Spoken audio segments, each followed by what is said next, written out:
Dear students, welcome back to our class. যে যেখান থেকে ক্লাসটি করতেছো সবাইকে স্বাগতম। আজকে আমরা পড়ব নবম দশম শ্রেণীর রসায়ন বইয়ের সপ্তম অধ্যায়, যার শিরোনাম হচ্ছে রাসায়নিক বিক্রিয়া অর্থাৎ কেমিক্যাল রিয়াকশনস। পদার্থের পরিবর্তন অর্থাৎ চেঞ্জেস অফ ম্যাটার্স। আমরা সবসময় আমাদের চারপাশে নানা পদার্থ তাপ চাপ কিংবা একে অন্যের সংস্পর্শে এসে পরিবর্তিত হতে দেখি। পদার্থের দুই ধরনের পরিবর্তন হয়, কখনো হয় ভৌত পরিবর্তন, কখনো বা হয় রাসায়নিক পরিবর্তন। অর্থাৎ এই যে পদার্থ এক রূপ থেকে অন্য রূপে পরিবর্তিত হচ্ছে, কঠিন থেকে তরল হচ্ছে, তরল থেকে গ্যাস হচ্ছে, আবার উল্টোটা হচ্ছে, আবার কখনো কখনো এক ধরনের পদার্থ অন্য ধরনের হচ্ছে, যেমন লোহাতে মরিচা পড়তেছে আমরা দেখতেছি। তো এই যে পরিবর্তনগুলো, এই পরিবর্তনগুলো দুই ধরনের হয়, কখনো হয় ভৌত পরিবর্তন, কখনো হয় রাসায়নিক পরিবর্তন। অর্থাৎ পদার্থের পরিবর্তন কয় ধরনের, এটা গুরুত্বপূর্ণ একটা এমসিকিউ। দুই ধরনের, একটা হচ্ছে ভৌত পরিবর্তন আর একটি হচ্ছে রাসায়নিক পরিবর্তন। ঠিক আছে, ভৌত পরিবর্তন কি? প্রতিটি রাসায়নিক পদার্থ এক বা একাধিক মৌল দিয়ে গঠিত। যদি কোনো পদার্থের অভ্যন্তরীণ রাসায়নিক গঠনের কোনো পরিবর্তন না ঘটে, শুধু বাহ্যিক অবস্থার পরিবর্তন ঘটে, তাকে ভৌত পরিবর্তন বলে বা ফিজিক্যাল চেঞ্জ বলে। তাহলে ভৌত পরিবর্তন জিনিসটা কি? পদার্থের ভিতরের যে পরমাণুগুলো অর্থাৎ অণুর ভিতরে কোনো পরিবর্তন ঘটবে না। তাহলে ভৌত পরিবর্তন বলতে আমরা যদি এক কথায় বলি, যে ভিতরে যে অণু আছে, এই অণুর গঠন কি? অণু মানে হচ্ছে কি পরমাণু, অনেক অণু সমান হচ্ছে কি পরমাণুর সমষ্টি। পরমাণুর সমষ্টি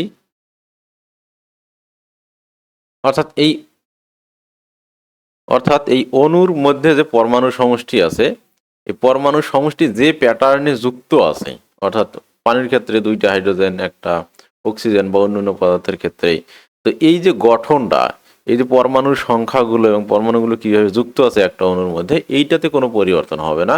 অর্থাৎ আমরা বলতে পারি যে অ্যাকচুয়ালি অণুর গঠনের মধ্যে কোনো পরিবর্তন হবে না। তাহলে পরিবর্তন হবে কোথায়? এই যে অণুগুলো পরস্পরের সাথে যুক্ত আছে, তাদের বন্ধনটা কি হয়ে যাবে? একটু কম বেশি হয়ে যাবে। আমরা যেটা বলি আণবিক আকর্ষণ শক্তি এবং অণুগুলোর গতিশক্তি। এই যে অণুগুলো যেভাবে গঠন আছে সেটা সেরকমই থাকবে, শুধুমাত্র অণুগুলোর কি হবে? আকর্ষণ শক্তি কম বেশি হবে। অণুগুলোর কি হবে? আকর্ষণ শক্তি আর গতিশক্তি। অণুগুলোর আকর্ষণ শক্তি এবং গতিশক্তির তারতম্য হবে। আকর্ষণ শক্তি কমে যাবে, গতিশক্তি বেড়ে যাবে, তাহলে কঠিন থেকে তরল, তরল থেকে গ্যাস। আবার যে উল্টোটা হয়, গতিশক্তি কমে যায়, আকর্ষণ শক্তি বেড়ে যায়, তাহলে গ্যাস থেকে তরল, তরল থেকে বরফ। এই যে শুধুমাত্র অণুগুলোর গঠনের পরিবর্তন না হয়ে শুধুমাত্র অণুগুলোর আকর্ষণ শক্তি এবং গতিশক্তির পরিবর্তন হওয়ার ফলে তাদের বাহ্যিক গঠনের পরিবর্তন হচ্ছে। এটা শুধু তখন কি হচ্ছে? তাদের শুধুমাত্র বাহ্যিক গঠনের বা বাহ্যিক অবস্থার পরিবর্তন হচ্ছে, কিন্তু ওর ভিতরের যে অণুগুলো আছে তাদের গঠন অ্যাজ ইট ইজ থাকতেছে। এই ধরনের পরিবর্তনকে আমরা বলতেছি ভৌত পরিবর্তন। যেমন একখণ্ড কঠিন বরফকে কক্ষ তাপমাত্রায় রেখে দিলে তা পরিবেশ থেকে তাপ গ্রহণ করে আস্তে আস্তে গলে তরলে পরিণত হবে। তাহলে এখানে পানির গঠন, পানির যে অণু H2O, এটা কিন্তু যা আছে তাই থাকবে, শুধুমাত্র পানির অণুগুলোর মধ্যেকার অবস্থান, দূরত্ব, আকর্ষণ বল এগুলো কমে যাওয়ার ফলে সেটা তরল হয়ে যাবে। মানে ওই যে তাপ গ্রহণ করার ফলে তাদের গতিশক্তি বেড়ে যাবে। আবার পানিকে তাপ প্রদান করে 100 ডিগ্রি সেন্টিগ্রেডে উন্নীত করলে সেটি জলীয় বাষ্পে পরিণত হবে। তাহলে তাপ গ্রহণ করবে পানির এই যে অণুগুলো, অণুগুলো এই পানির তাপ গ্রহণ করে তাদের গতিশক্তি বেড়ে যাবে, ফলে তারা দূরে দূরে চলে যাবে, এটা বাষ্প হবে। বাট এই যে পানির যে অণু H2O, সেটা H2O হিসেবেই থাকবে, এখানে কোনো পরিবর্তন হবে না। এখানে কঠিন বরফ, পানি এবং জলীয় বাষ্প, এই তিনটি পদার্থের আণবিক সংকেত H2O, অর্থাৎ তরল পানি, কঠিন বরফ এবং গ্যাসীয় জলীয় বাষ্প, তিনটেরই প্রতিটি অণুতে দুটি করে হাইড্রোজেন ও একটি করে অক্সিজেন পরমাণু থাকে। কাজেই তিনটি পদার্থ একই, শুধু এদের ভৌত অবস্থার পরিবর্তন ঘটেছে। বরফ কঠিন, পানি তরল এবং জলীয় বাষ্প গ্যাসীয়, এই ধরনের পরিবর্তনকে আমরা ভৌত পরিবর্তন বলবো। তাহলে গ্যাস হচ্ছে একটা জেনারেল টার্ম। গ্যাস হচ্ছে, এখানে একটা জিনিস তোমরা মাথায় রাখবা, গ্যাস হচ্ছে গ্যাস বা বায়বীয় পদার্থ। গ্যাস এবং বায়বীয় পদার্থ, এটার মধ্যে আবার ডিফারেন্স আছে। মেইন পয়েন্টটা হচ্ছে বায়বীয় পদার্থ বা গ্যাসীয় পদার্থ। ঠিক আছে, এর মধ্যে যখন কোনো একটা জিনিসকে, যে জিনিসগুলো নর্মাল টেম্পারেচারে কঠিন বা তরল থাকে, এগুলোকে যখন তাপ প্রয়োগ করে বায়বীয়তে রূপান্তর করা হয়, তাপ প্রয়োগ করে যখন বায়বীয় পদার্থে রূপান্তর করা হয়, তখন সেটাকে ওই পদার্থের বাষ্প বলে। ঠিক আছে, তাহলে বাষ্প কথাটা কখন হবে? যখন কোনো একটা বস্তু যখন নর্মাল টেম্পারেচারে কি থাকবে, তরল বা কঠিন থাকবে। অর্থাৎ সাধারণ তাপমাত্রায় সেটি থাকবে কি, তরল অথবা কঠিন। এইটাকে কি করা হবে, তাপ প্রয়োগ করে যখন সেটাকে গ্যাস বানানো হবে বা বায়বীয় পদার্থে রূপান্তরিত করা হবে, তখন আমরা তাকে বলবো কি, বাষ্প। ঠিক আছে, বাষ্প একটা বায়বীয় রূপ। আর গ্যাস কোনটাকে বলবো, বায়বীয় অবস্থার আর একটা, এটা হচ্ছে গ্যাস। এটা হচ্ছে নর্মাল অবস্থাতেই বায়বীয় অবস্থায় থাকে, নর্মাল অবস্থাতেই তারা কি করে, বায়বীয় অবস্থায় থাকে। যেমন যদি আমরা বলি হাইড্রোজেন, অক্সিজেন, এরা কি থাকে, নর্মাল অবস্থাতেই, নর্মাল টেম্পারেচারেই কি থাকে, অর্থাৎ কক্ষ তাপমাত্রাতেই বায়বীয় অবস্থায় থাকে। এই জন্য এগুলোকে আমরা বলি গ্যাস। তাহলে গ্যাস এবং বাষ্পের মধ্যে ডিফারেন্সটা হচ্ছে, যেসব পদার্থ নর্মাল অবস্থায় তরল বা কঠিন থাকে, তাপ প্রয়োগ করে তাকে বায়বীয় রূপান্তর করা হয়, তখন সেটাকে বাষ্প বলে। আর গ্যাস হচ্ছে ওই বায়বীয় পদার্থ যেগুলো নর্মাল টেম্পারেচারেই কি থাকে, তোমার বায়বীয় অবস্থায় থাকে, তখন সেটাকে আমরা শুধু গ্যাস বলি। ঠিক আছে, তাহলে আমরা এটাকে যদি বুকিশ ল্যাঙ্গুয়েজে বলতে চাই, এইভাবে বলতে হয়, যেসব পদার্থের গলনাঙ্ক কক্ষ তাপমাত্রার চেয়ে কম, স্ফুটনাঙ্ক হচ্ছে এই যে কক্ষ তাপমাত্রা আছে, এই স্ফুটনাঙ্ক যদি কক্ষ তাপমাত্রার চেয়ে বেশি হয়, তাহলে সেটাকে কি করতে হবে, এক্সট্রা তাপ প্রয়োগ করে বায়বীয় বানাইতে হবে, তখন সেটাকে আমরা বলবো বাষ্প। তাহলে তরল এবং কঠিন পদার্থের স্ফুটনাঙ্ক কক্ষ তাপমাত্রার চেয়ে বেশি, তরল এবং কঠিন পদার্থের স্ফুটনাঙ্ক কক্ষ তাপমাত্রার চেয়ে বেশি। আর গ্যাসগুলোর স্ফুটনাঙ্ক কক্ষ তাপমাত্রার চেয়ে কম, মনে করো যে কার্বন ডাই অক্সাইডের উদাহরণ হিসেবে, এটা আমি যেটা বলতেছি সেটা কিন্তু অ্যাকচুয়াল মান না।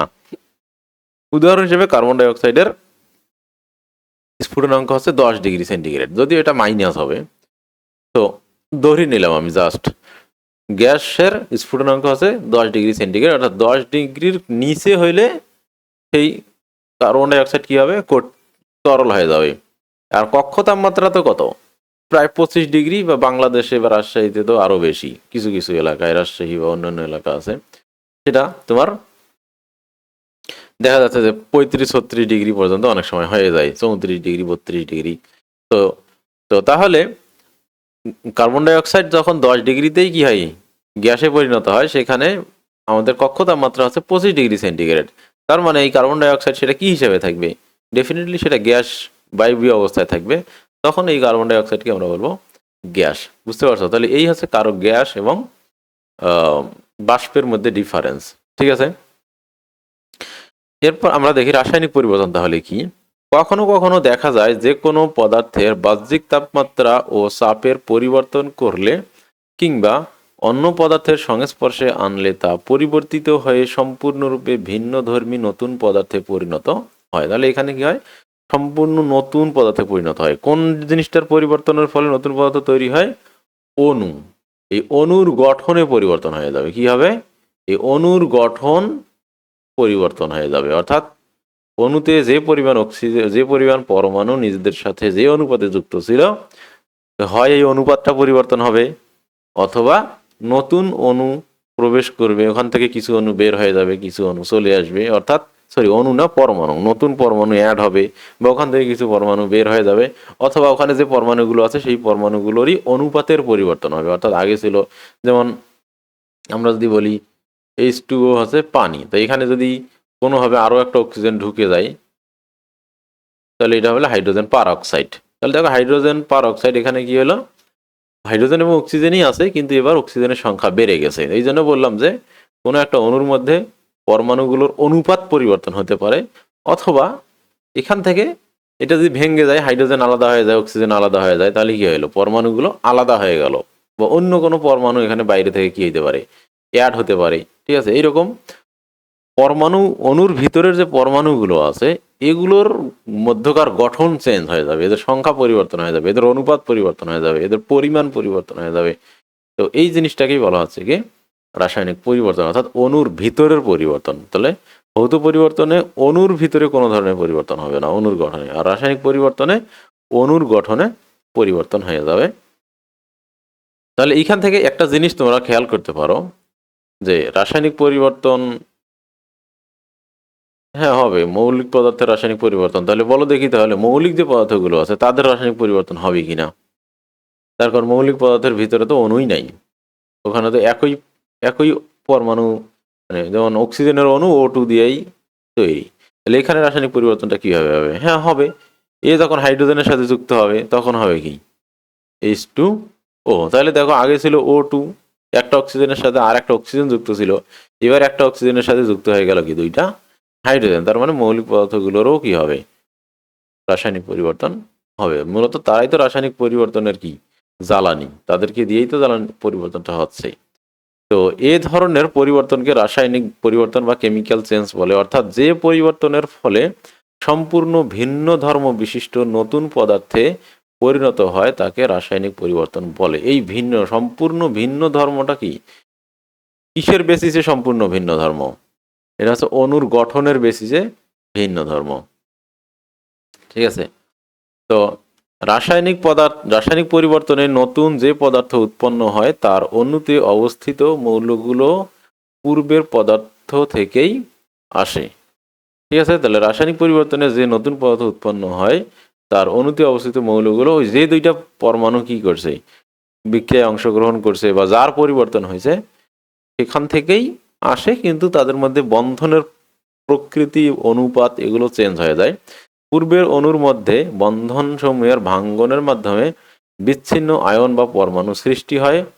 পরবর্তীকালে আয়ন বা পরমাণুগুলোর মধ্যে নতুন বন্ধন গঠিত হয়ে নতুন অণুর সৃষ্টি হয়। অর্থাৎ যে মৌলটা কি হচ্ছে, যে অণুটির পরিবর্তন হচ্ছে সেটি প্রথমে ভেঙে যায়, সেটি প্রথমে কি হয়ে যায় ভেঙে যায়, তারপর সেটা নতুনভাবে বিন্যস্ত হয়। অর্থাৎ একাধিক যদি থাকে তাহলে তারা প্রথমে ভেঙে যায়, তাহলে তারপর ওরা কি করে নতুনভাবে নিজেদের মধ্যে সংযুক্ত হয়।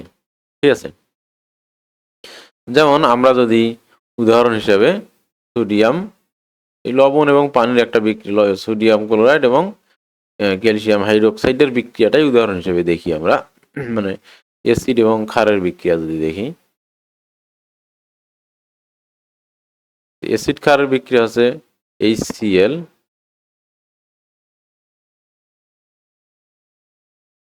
HCl প্লাস আমরা যদি একটা ক্ষার নেই সোডিয়াম হাইড্রোক্সাইড, এই বিক্রিয়ার আগে কি হবে, এটা প্রত্যেকটাই ভেঙে যাবে। এগুলো অবশ্যই জলীয় দ্রবণ ছাড়া বিক্রিয়া করবে না। জলীয় দ্রবণ বোঝাইতে আমরা একুয়াস বলি, AQ। তো এটা প্রথমে ভেঙে যাবে, H প্লাস হবে, Cl মাইনাস হবে, সোডিয়াম প্লাস হবে, OH মাইনাস হবে, এইভাবে প্রত্যেকটাই ভেঙে যাবে। ভেঙে যাওয়ার পর এই সোডিয়াম আর ক্লোরাইড নিজেদের সাথে যুক্ত হয়ে যাবে, আর হাইড্রোজেন আর হাইড্রোক্সাইড আয়ন নিজেদের সাথে যুক্ত হয়ে যাবে। ঠিক আছে, সরি, এই দুইটা যুক্ত হয়ে H2O তৈরি হবে। ঠিক আছে, তো এইভাবে তোমার বিক্রিয়াগুলো হবে, প্রথমে ভেঙে যাবে। একইভাবে শুধু যদি কোনো একটা জিনিস মনে করো যে H2 আর O2 যদি পরস্পরের সাথে যুক্ত হয় তাহলে এখানেও কিন্তু আগে কি হবে, এরা ভেঙে যাবে, H আলাদা হয়ে যাবে। আমরা জানি পরমাণু ছাড়া বিক্রিয়ায় কেউ অংশগ্রহণ করে না, শুধুমাত্র পরমাণুই অংশগ্রহণ করে, তারপরে H2O হবে। মানে তারপরেই এরা যে অনুপাতে যুক্ত হওয়া দরকার, এই হাইড্রোজেন আর এই অক্সিজেন পরস্পরের যুক্ত হবে, আর আরও দুইটা হাইড্রোজেন এর সাথে যুক্ত হবে। তখন আমরা সমতাকৃত সমীকরণ এরকম জানি। ঠিক আছে, তাহলে আরও দুইটা হাইড্রোজেন ভেঙে এর সাথে যুক্ত হবে। তাহলে যেটা হচ্ছে অণু অংশগ্রহণ করুক বিক্রিয়ায় আর পরমাণু অংশগ্রহণ করুক, সেটা হচ্ছে তারা আগে কি করে ভেঙে গিয়ে পরমাণুতে পরিণত হয় বা আয়নে পরিণত হয়। যেমন এখানে পরমাণুতে পরিবর্তিত হয়েছে, আর এখানে যৌগ থেকে যখন ভেঙে যায় তখন জেনারেলি আয়নে পরিণত হয়। তাহলে একটা যৌগ যখন বিক্রিয়া অংশগ্রহণ করে তখন তার সাধারণত আয়নিক যৌগগুলো যখন বিক্রিয়া অংশগ্রহণ করে তখন সেগুলো ভেঙে আয়নে পরিণত হয়।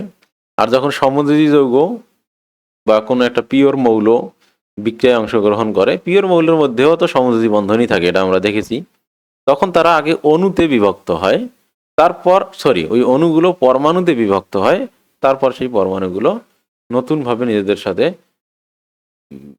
যুক্ত হয়ে বন্ধন গঠন করে, নতুন অণু তৈরি করে।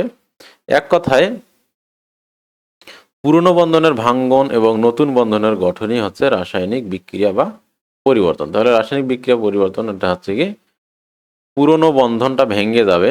যেমন হাইড্রোজেন, পানির বিক্রিয়ায় হাইড্রোজেন এবং অক্সিজেনের মধ্যে বন্ধনটা কি হয়ে গেছে, ভেঙে গেছে, ভেঙে গিয়ে এই দুইটা এইচ হয়েছে। একইভাবে দুইটা অক্সিজেন অণুর মধ্যে দুইটা অক্সিজেনের মধ্যে বন্ধন ভেঙে গিয়ে গিয়ে দুটি অক্সিজেন পরমাণু তৈরি হয়েছে। তারপর এই একটি অক্সিজেনের সাথে দুটি হাইড্রোজেন এবং আরেকটি অক্সিজেনের সাথে দুটি হাইড্রোজেন পরমাণু যুক্ত হয়ে দুটি পানির অণু তৈরি করেছে। এভাবেই কিন্তু এই যে পুরাতন যে বন্ধনগুলো আছে সেগুলো ভেঙে যাবে, তারপর তাদের মধ্যে নতুন বন্ধন তৈরি হবে। রান্নার কাজে আমরা যে গ্যাস ব্যবহার করি সেই গ্যাসের প্রধান উপাদান হলো মিথেন। মিথেন গ্যাসকে অক্সিজেনে পোড়ালে কার্বন ডাই অক্সাইড গ্যাস, জলীয় বাষ্প এবং তাপ শক্তি উৎপন্ন হয়। এ ধরনের পরিবর্তনই হচ্ছে রাসায়নিক পরিবর্তন। তাহলে এখানে দেখো কি হয়, এখানে কিন্তু প্রথমে কার্বনের সাথে প্রত্যেকটা হাইড্রোজেনের বন্ধনগুলো কি হয়ে যায়, এইভাবে এখানে বন্ধন দেওয়া আছে কিন্তু এই বন্ধনগুলো প্রত্যেকটা বন্ধন ভেঙে যায়। ঠিক আছে, বন্ধনগুলো ভেঙে যায়। এই বন্ধনগুলো ভেঙে যাওয়ার পর সেই হাইড্রোজেন এই কার্বন যুক্ত হয়ে যায়, অক্সিজেনেরও এরকম করে বন্ধন ভেঙে যায়, দুইটি অক্সিজেন আলাদা হয়ে যায়। তারপর কার্বন এসে অক্সিজেনের সাথে যুক্ত হয়, আর এখানকার হাইড্রোজেন এবং এখানকার অক্সিজেন মিলে পানি তৈরি হয়। এখানে সমতা করা নাই, সমতা করতে হবে। ঠিক আছে, তো এই হচ্ছে রাসায়নিক পরিবর্তন। এদের সবার অণুর গঠন দেখো আলাদা আলাদা। এখানে মিথেনের গঠন একরকম, অক্সিজেনের গঠন আর এক রকম, কার্বন ডাই অক্সাইডের গঠন আর এক রকম, পানির গঠন আর এক রকম। তাদের গঠনের প্রকৃতিও আলাদা, এদের মধ্যকার অণুর সংখ্যাগুলো আলাদা। এই ধরনের এটাকেই বলা হচ্ছে কেমিক্যাল চেঞ্জ। একইভাবে ক্যালসিয়াম কার্বনেট হাইড্রোক্লোরিক অ্যাসিডের সাথে বিক্রিয়া করে calcium chloride, carbon die oxide ও পানি উৎপন্ন করে। তাহলে এই জিনিসগুলো আমি বলেছি যে যখনই তোমরা কোথাও বিক্রিয়া দেখবা সেই বিক্রিয়াগুলো সঙ্গে সঙ্গে কি করবা, মুখস্থ করে রাখবা। একটা জিনিস তোমরা মাথায় রাখতে পারো, যেখানে তোমরা কার্বন এবং অক্সিজেন একসাথে দেখবা, যেখানে দেখো কার্বন এবং অক্সিজেন আছে, যে জিনিসগুলোতে কার্বন এবং অক্সিজেন বিক্রিয়কের মধ্যে কার্বন এবং অক্সিজেন একসাথে থাকে, এখানে সাধারণত কার্বন ডাই অক্সাইড উৎপন্ন হয়। এটা তোমরা জেনারেলি মাথায় রাখতে পারো, কখনো কখনো ব্যতিক্রম হতেই পারে, বাট ম্যাক্সিমাম ক্ষেত্রে যেখানে তোমরা কার্বন এবং অক্সিজেনকে একসাথে দেখবা বিক্রিয়কের মধ্যে, তখন উৎপাদের মধ্যে কি হবে, কার্বন ডাই অক্সাইড উৎপন্ন হবে। আবার বিক্রিয়কের মধ্যে যদি তোমরা হাইড্রোজেন এবং অক্সিজেনকে একসাথে দেখো, বিক্রিয়কের মধ্যে যদি তোমরা দেখো হাইড্রোজেন এবং অক্সিজেন কি আছে, একসাথে আছে, দেখো এখানে অক্সিজেন আছে, এখানে হাইড্রোজেন আছে, তখন সেই সব বিক্রিয়ায় বেশিরভাগ ক্ষেত্রেই পানি উৎপন্ন হবে, পানি উৎপন্ন হবে। ঠিক আছে, আর যেসব বিক্রিয়ায় তোমরা দেখবা গ্রুপ 1-এর মৌল আছে আর গ্রুপ 2-এর মৌল আছে, গ্রুপ 17-এর মৌল আছে আর গ্রুপ 1 অথবা 2-এর মৌল আছে, গ্রুপ 1 অথবা গ্রুপ 2-এর মৌল আছে, এটা ম্যাগনেসিয়াম। গ্রুপ 1 এবং গ্রুপ 2-এর মৌল আছে, আরও আছে এখানে মৌল, পটাশিয়াম আছে। আর গ্রুপ 17 বা 7 এর মৌল আছে, 17 বা 7 এর মৌল আছে। তখন তোমরা এরা যদি বিক্রিয়া অবস্থায় না থাকে তখন বুঝবে যে তাদের মধ্যে একটা বন্ধন ঘটবে, তখন এদের মধ্যে আকর্ষণটা সবচেয়ে বেশি হয়।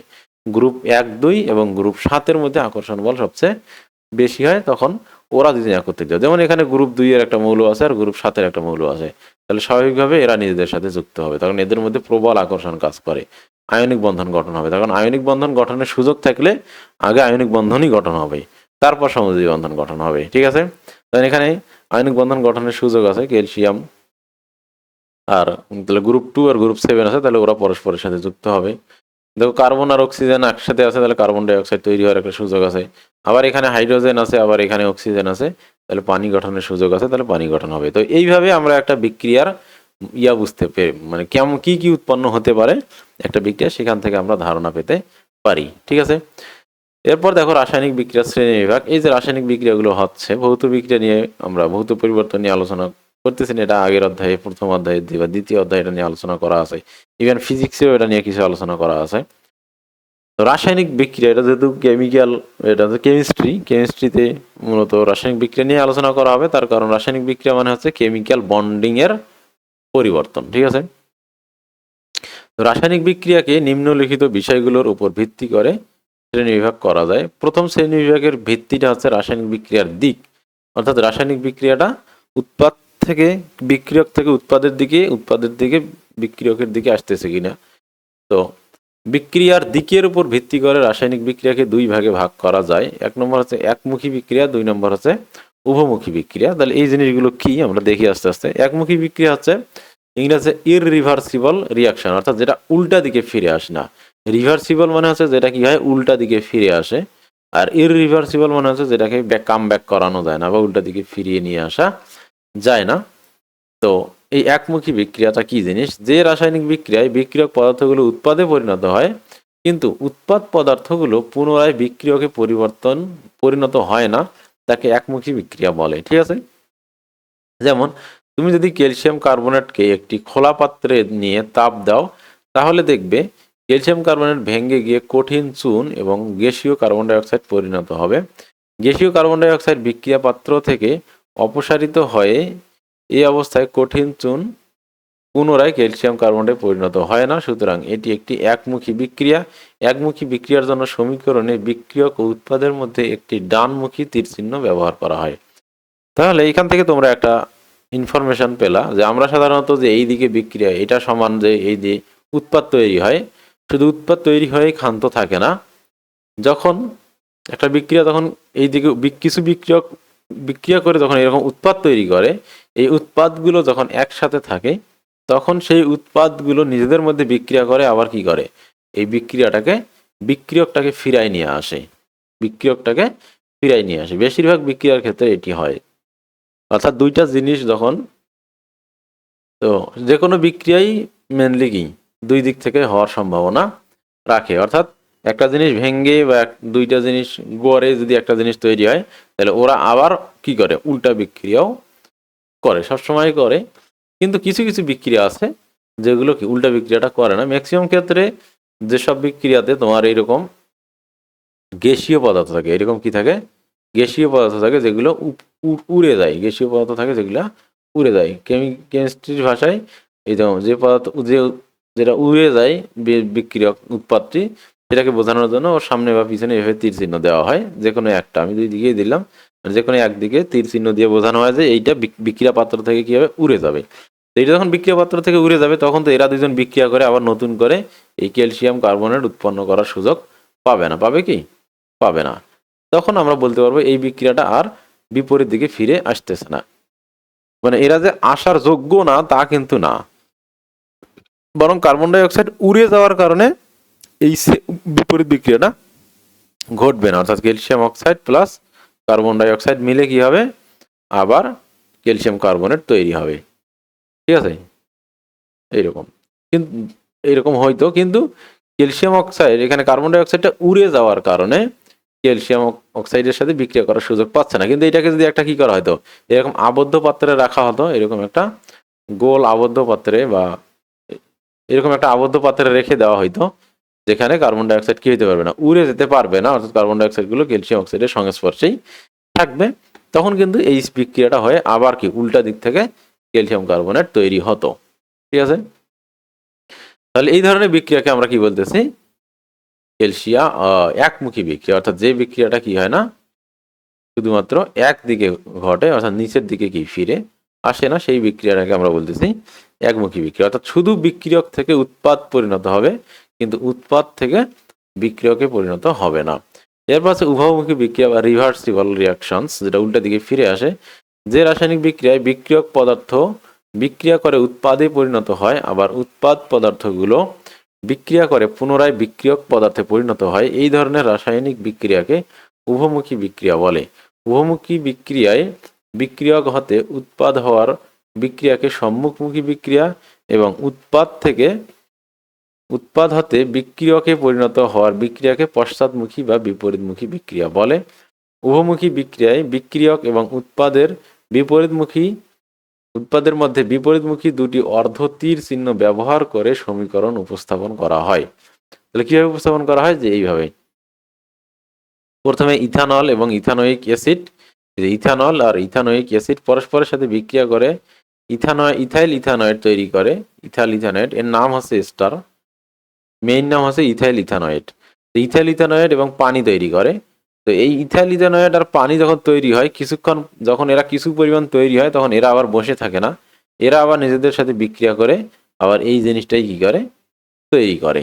ঠিক আছে, এই জন্য এই সামনের দিকের বিক্রিয়া তখন এই বিক্রিয়াটাকে, এই বিক্রিয়কগুলো বিক্রিয়া করে এই উৎপাদটা তৈরি হচ্ছে, সেটাকে সম্মুখ বিক্রিয়া বলতেছে। এই সম্মুখ বিক্রিয়া এই তীর চিহ্নটা দিয়ে কি করা হচ্ছে, প্রকাশ করা হচ্ছে। কি আছে, এই তীর চিহ্ন দিয়ে সম্মুখ বিক্রিয়াটাকে প্রকাশ করা হচ্ছে। এটা অর্ধেক তীর চিহ্ন ব্যবহার করা হয় এখানে। ঠিক আছে, এটা হচ্ছে সম্মুখ বিক্রিয়া।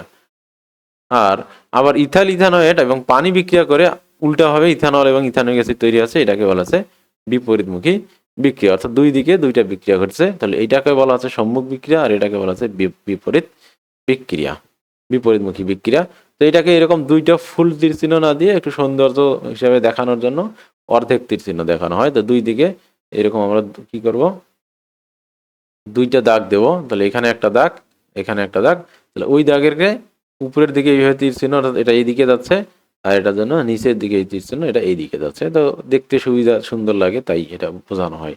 ঠিক আছে, তো এই হলো তোমার উভমুখী বিক্রিয়া। তাহলে উভমুখী বিক্রিয়া, তাহলে তোমরা বলতে পারো উভমুখী বিক্রিয়া যদি হয় তাহলে কি এখানে উৎপাদ তাহলে তৈরি হবে কিভাবে? তো এটাই আসলে বিষয়, যে সবই তো উল্টা দিকেও হয়, তাহলে আমরা উৎপাদ পেতে পারি কিভাবে? তো এগুলোর বিভিন্ন মেকানিজম আছে, আমরা আস্তে আস্তে সামনের দিকে দেখতে পাবো। হাইড্রোজেন এবং আয়োডিন বিক্রিয়া করে হাইড্রোজেন আয়োডাইড উৎপন্ন হয়। আবার উৎপাদ যে হাইড্রোজেন আয়োডাইড, এটা ভেঙে গিয়ে আবার পুনরায় হাইড্রোজেন এবং আয়োডিনে পরিণত হয়। কাজেই এই বিক্রিয়াটিও উভমুখী। তাহলে এই দুইজন হাইড্রোজেন এবং আয়োডিন বিক্রিয়া করে হাইড্রোজেন আয়োডাইড তৈরি হয়। সেই সাথে সাথে সঙ্গে সঙ্গে আবার কি হয়, হাইড্রোজেন আয়োডাইড ভেঙে কি হয়, হাইড্রোজেন এবং আয়োডাইড তৈরি হয়। তাহলে তোমরা বলতে পারো তাহলে পরিবর্তন কি হলো? তো বিক্রিয়ায় আমরা ফলাফলই পাবো না। কোনো একটা জিনিস যে উৎপাদন করতে চাই তাহলে আমরা এটা করব কিভাবে, তাই না? আসলে উপযুক্ত শর্তে সব বিক্রিয়ায় উভমুখী, তবে কিছু বেলায় সম্মুখমুখী বিক্রিয়ার তুলনায় বিপরীতমুখী বিক্রিয়ার পরিমাণ এত কম থাকে যে বিক্রিয়াকে একমুখী মনে হয় না। এই যে এইটাই হচ্ছে বিষয়। তো দুনিয়াতে যত ধরনের বিক্রিয়া আছে সেগুলোই সবগুলোই মোটামুটি অল্প কিছু ব্যতিক্রম বাদে সবগুলো বিক্রিয়া আসলে কি উভমুখী বিক্রিয়া হিসেবে কাজ করে। কিন্তু ওই যে সব বিক্রিয়ার হার তো একই রকম হয় না কখনো।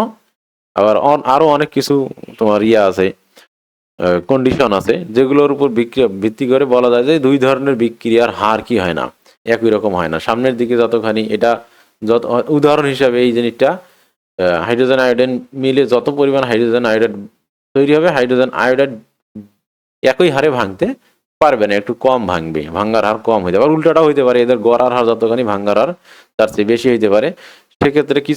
সেক্ষেত্রে অনেক সময় দেখে মনে হয় বিক্রিয়াটা মনে হয় শুধু একদিকেই কি যাচ্ছে, বিক্রিয়াটা মনে হয় একদিকেই যাচ্ছে। ঠিক আছে, তো এরকম বিভিন্ন বিষয় আছে।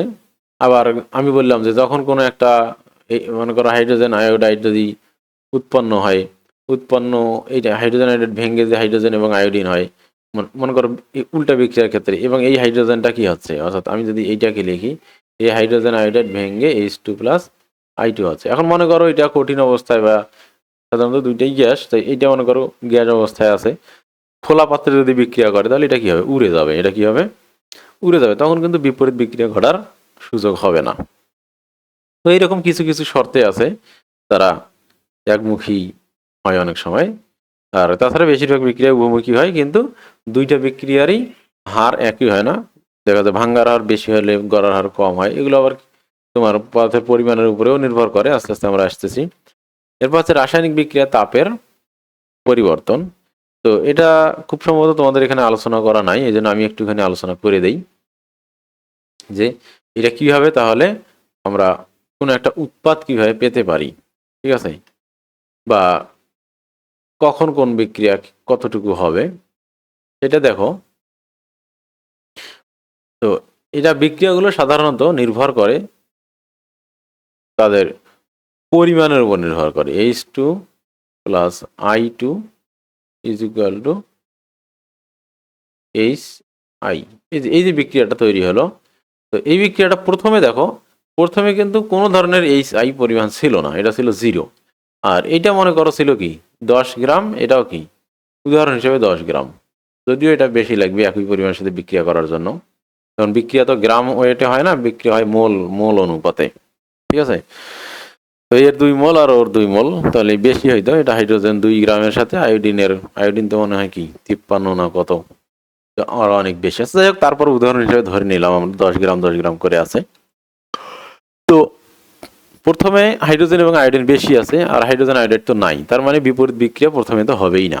তাহলে সর্বপ্রথম তো উল্টা দিকে বিক্রিয়া হওয়ার কোনো সুযোগই নাই। এরপর যখন অল্প একটু বিক্রিয়া করবে, মনে করো এখানে 0.01 গ্রাম হাইড্রোজেন আয়োডাইড তৈরি হইলো, তাহলে তখন এই হাইড্রোজেন আয়োডাইডটাই কি হবে, উল্টা দিকে ব্যাক করবে।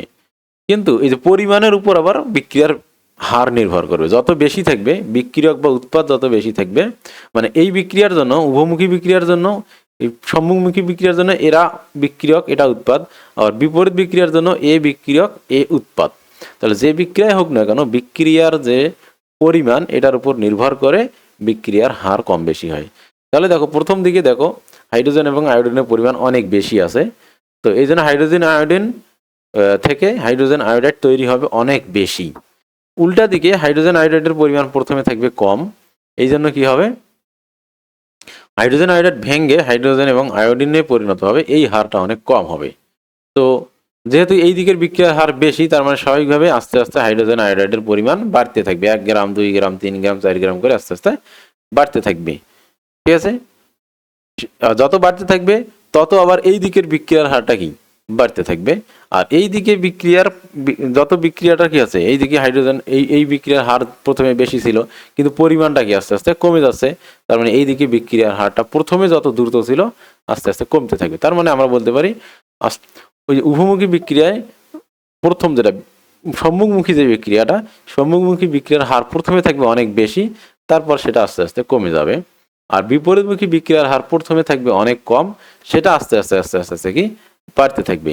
তাহলে একটা জিনিস যদি আস্তে আস্তে বাড়ে বা উপরের দিকে ওঠে, আর একটা জিনিস যদি উপর থেকে নিচের দিকে নামে, তাহলে এরা কিন্তু কোনো এক জায়গায় কি হয় মিট করে, অর্থাৎ কোনো এক জায়গায় এসে তাদের বিক্রিয়ার হার কি হয়ে যায় সমান হয়ে যায়। যখন বিক্রিয়ার হার সমান হয়ে যাবে তখন কিন্তু কি হবে না, ও আর উপরে উঠবে না আর এও আর নিচে নামবে না, অর্থাৎ এই জায়গায় গিয়ে বিক্রিয়াটা স্থির হয়ে যাবে। আমাদের কাছে মনে বিক্রিয়া চলতেছে কিন্তু কি হয়ে যাবে স্থির, অর্থাৎ এখানে কি হবে যে পরিমাণ বিক্রিয়ক তৈরি হচ্ছে ওই একই পরিমাণ বিক্রিয়ক ভেঙে কি হচ্ছে উৎপাদে পরিণত হচ্ছে। তাহলে এখানে কি হবে, আমাদের কাছে মনে হবে যে বিক্রিয়া আর হচ্ছে না, যদিও বিক্রিয়া হচ্ছে।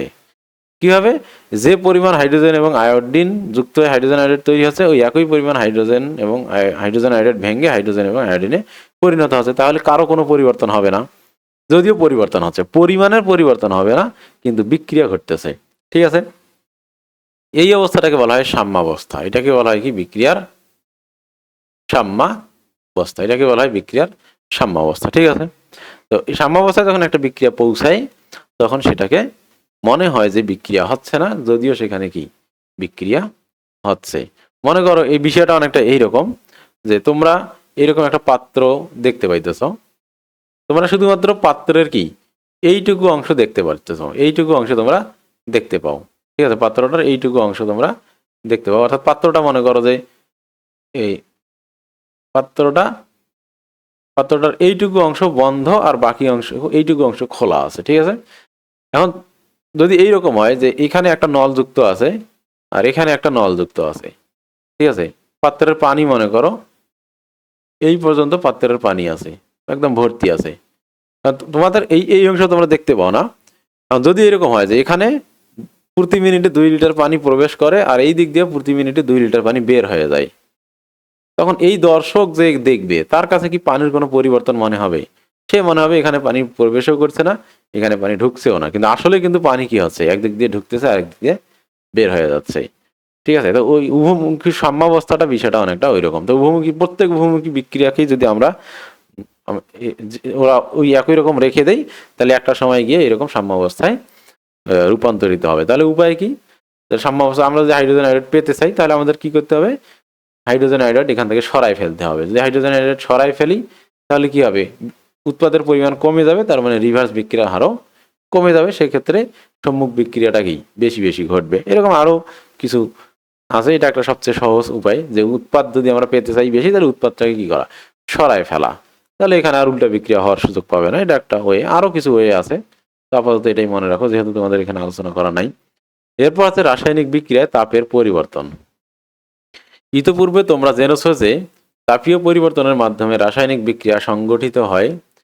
তাপের শোষণ এবং তাপ উৎপন্ন হওয়ার উপর ভিত্তি করে রাসায়নিক বিক্রিয়াকে দুই ভাগে ভাগ করা যায়, যথা তাপ উৎপাদী বিক্রিয়া এবং তাপহারী বিক্রিয়া। তাহলে রাসায়নিক বিক্রিয়া যখন ঘটে তখন কখনো তাপ উৎপন্ন হয়, কখনো তাপ শোষণ হয়। অর্থাৎ কিছু কিছু বিক্রিয়া ঘটার জন্য তাপ লাগে, তখন কি করতে হয়, তাপ দিতে হয়, অর্থাৎ তারা তাপ গ্রহণ করে, সেটাকে বলা হয় তাপহারী বিক্রিয়া। আর কিছু কিছু বিক্রিয়া আছে যেগুলো থেকে ওদেরকে বিক্রিয়া হওয়ার সময় তাপ দিতে হোক বা না হোক, সেখান থেকে অনেক বেশি পরিমাণে কি হয়, তাপ উৎপন্ন হয়, সেগুলোকে বলা হয় তাপ উৎপাদী বিক্রিয়া। তাপ উৎপাদী বিক্রিয়ায়ও বিক্রিয়া করার সময় তাপ দিতে হইতে পারে, কিন্তু আমরা যতটুকু দেবো তার চেয়ে বেশি উৎপন্ন হয়। কিন্তু বেশিরভাগ তাপ উৎপাদী বিক্রিয়া আছে বিক্রিয়া করার জন্য তাপের প্রয়োজন হয় না, তারা নর্মালি নিজেরাই বিক্রিয়া করে তাপ উৎপাদন করে। আবার অনেক সময় তাপ দিয়ে বিক্রিয়া শুরু করতে হয়, কিন্তু ওরা আরো অনেক বেশি তাপ উৎপাদন করে। আর তাপহারী বিক্রিয়ায় তাপ দিতে হয়, ওরা তাপ উৎপাদন করে না, বরং ওই তাপটা ওরা গ্রহণ করে নেয়। আচ্ছা, তাপ উৎপাদী বিক্রিয়া কি? যে রাসায়নিক বিক্রিয়ায় তাপ উৎপন্ন হয় তাকে তাপ উৎপাদী বিক্রিয়া বলে। যেমন হেবার প্রণালীতে 1 মোল নাইট্রোজেন এবং 3 মোল হাইড্রোজেন হতে 2 মোল অ্যামোনিয়া উৎপাদনের সময় 92 কিলোজুল তাপ উৎপন্ন হয়। বিক্রিয়াটি হচ্ছে নিম্নরূপ। তাহলে এগুলো এমসিকিউর জন্য মাথায় রাখতে হবে। হেবার বস পদ্ধতি, এটাকে শুধু হেবার পদ্ধতি, অনেক সময় বলছে হেবার বস প্রণালী। শুধু হেবার না, কখনো বলা হয় হেবার, কখনো বলা হয় বস। তো হেবার এবং বস, এদের ফুল নাম আমি জানি না। তো একজনের নাম হচ্ছে হেবার, কার্ল হেবার হইতে পারে, আর একজন কি যেন বস।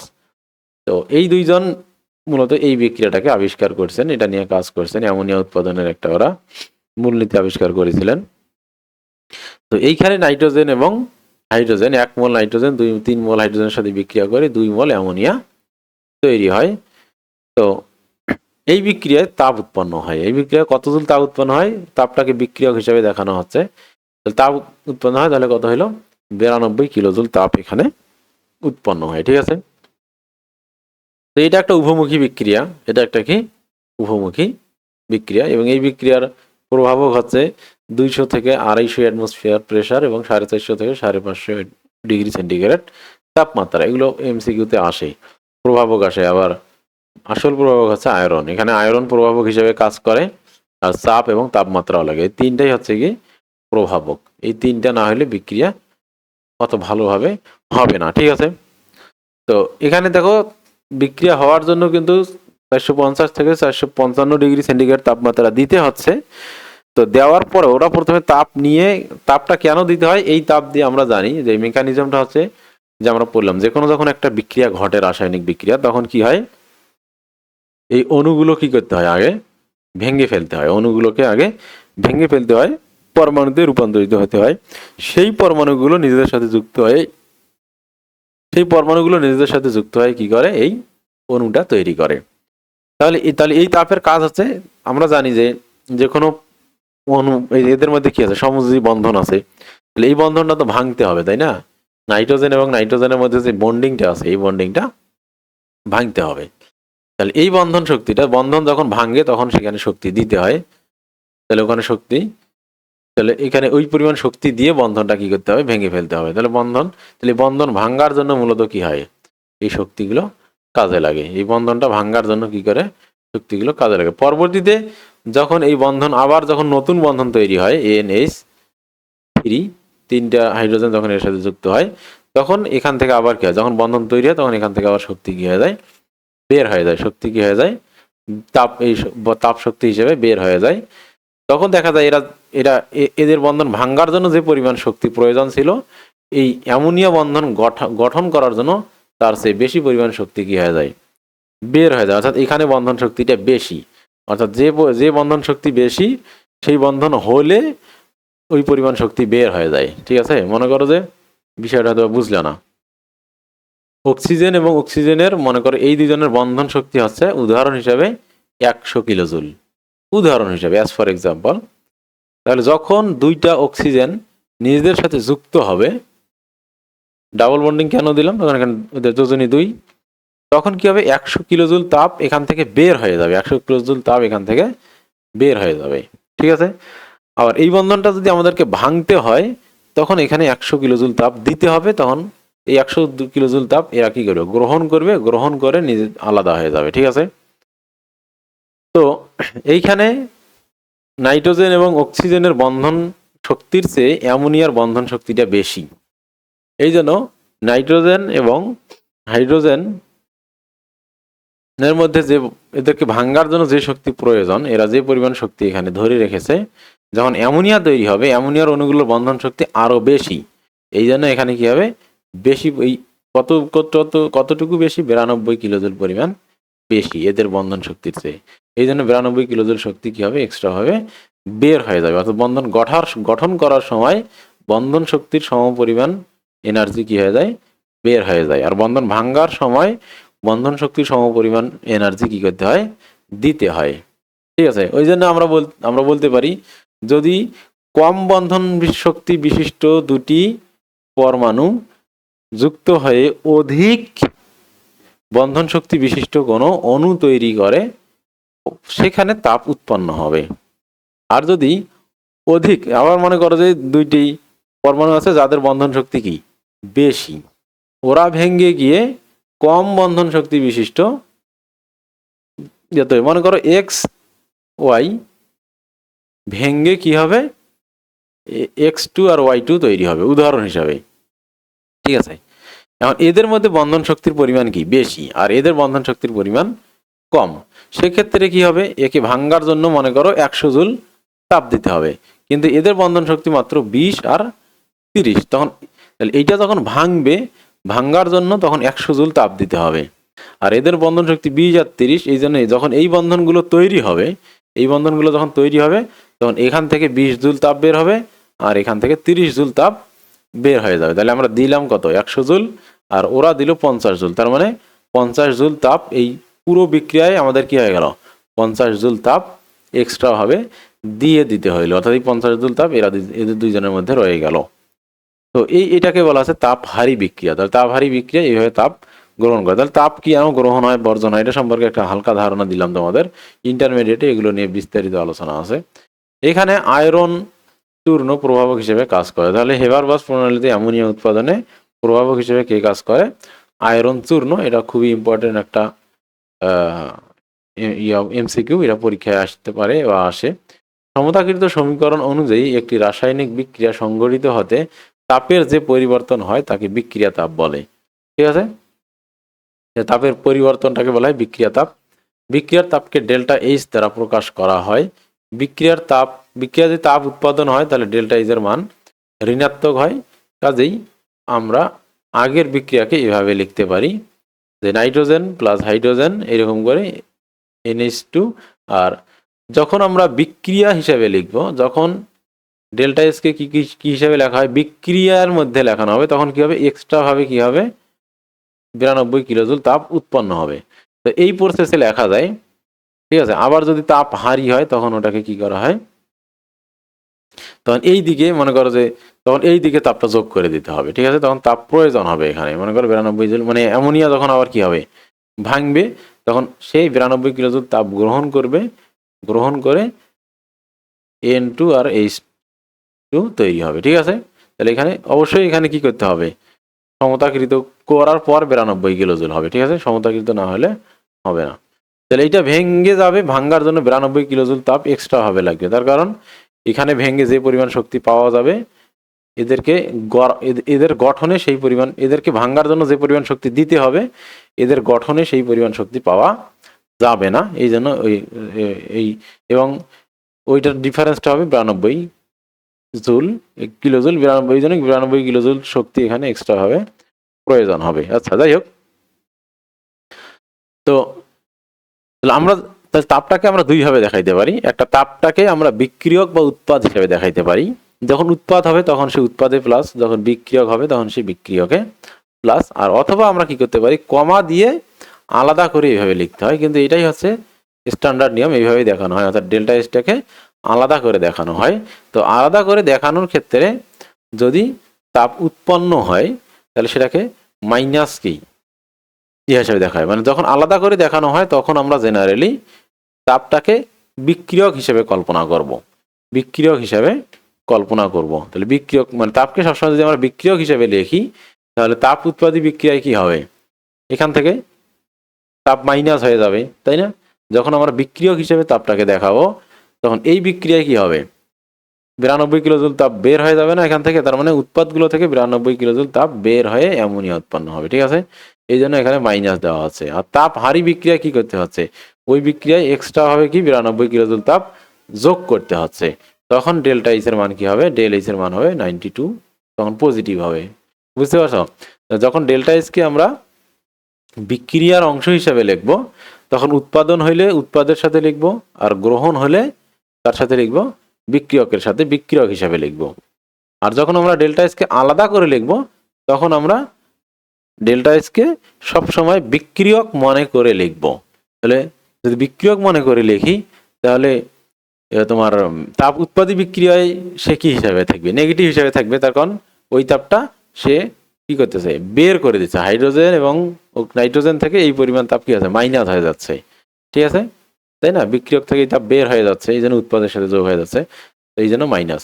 আর তাপ হারি বিক্রিয়ায় সে কি করতেছে, বিক্রিয়কটা ওই তাপটুকু গ্রহণ করতেছে, নিজের সাথে কি করতেছে, অ্যাড করতেছে, এই জন্য তখন আমরা কি প্লাস হিসেবে লিখতেছি। ঠিক আছে, তো এটা হচ্ছে বিষয় তাপহারী বিক্রিয়া এবং তাপ শোষী বিক্রিয়া। তো এগুলো আমরা দেখলাম একসাথে, এটাকে বলা হচ্ছে এন্ডোথার্মিক রিয়াকশন। এন্ডোথার্মিক রিয়াকশন মানে হচ্ছে কি, যে বিক্রিয়া তাপের আদান প্রদান ঘটে, যে বিক্রিয়া তাপের আদান প্রদান ঘটে সেটাকে একসাথে ইংরেজিতে বলা হচ্ছে এন্ডোথার্মিক রিয়াকশন।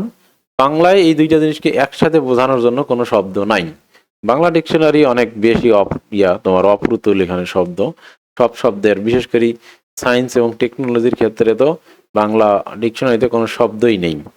ঠিক আছে, তো এই শব্দ অনেক, এই জন্য আমরা কি করি, ইংরেজি শব্দগুলোই ব্যবহার করি। যেমন এন্ডোথার্মিক বলতে বোঝায় যে বিক্রিয়ায় তাপ আদান প্রদান হয়, তাপ গ্রহণ করলেও, তাপ গ্রহণ করুক বা ত্যাগ করুক, এই দুইটাকে একসাথে বলা হচ্ছে এন্ডোথার্মিক, অর্থাৎ যেখানে তাপ কি হয়, আদান প্রদান হয়। তো বাংলায় এরকম আলাদা টার্ম নাই, এই জন্য বলা হচ্ছে তাপহারী ও বা তাপশোষী বিক্রিয়া, মানে যে কোনো একটা হতে পারে।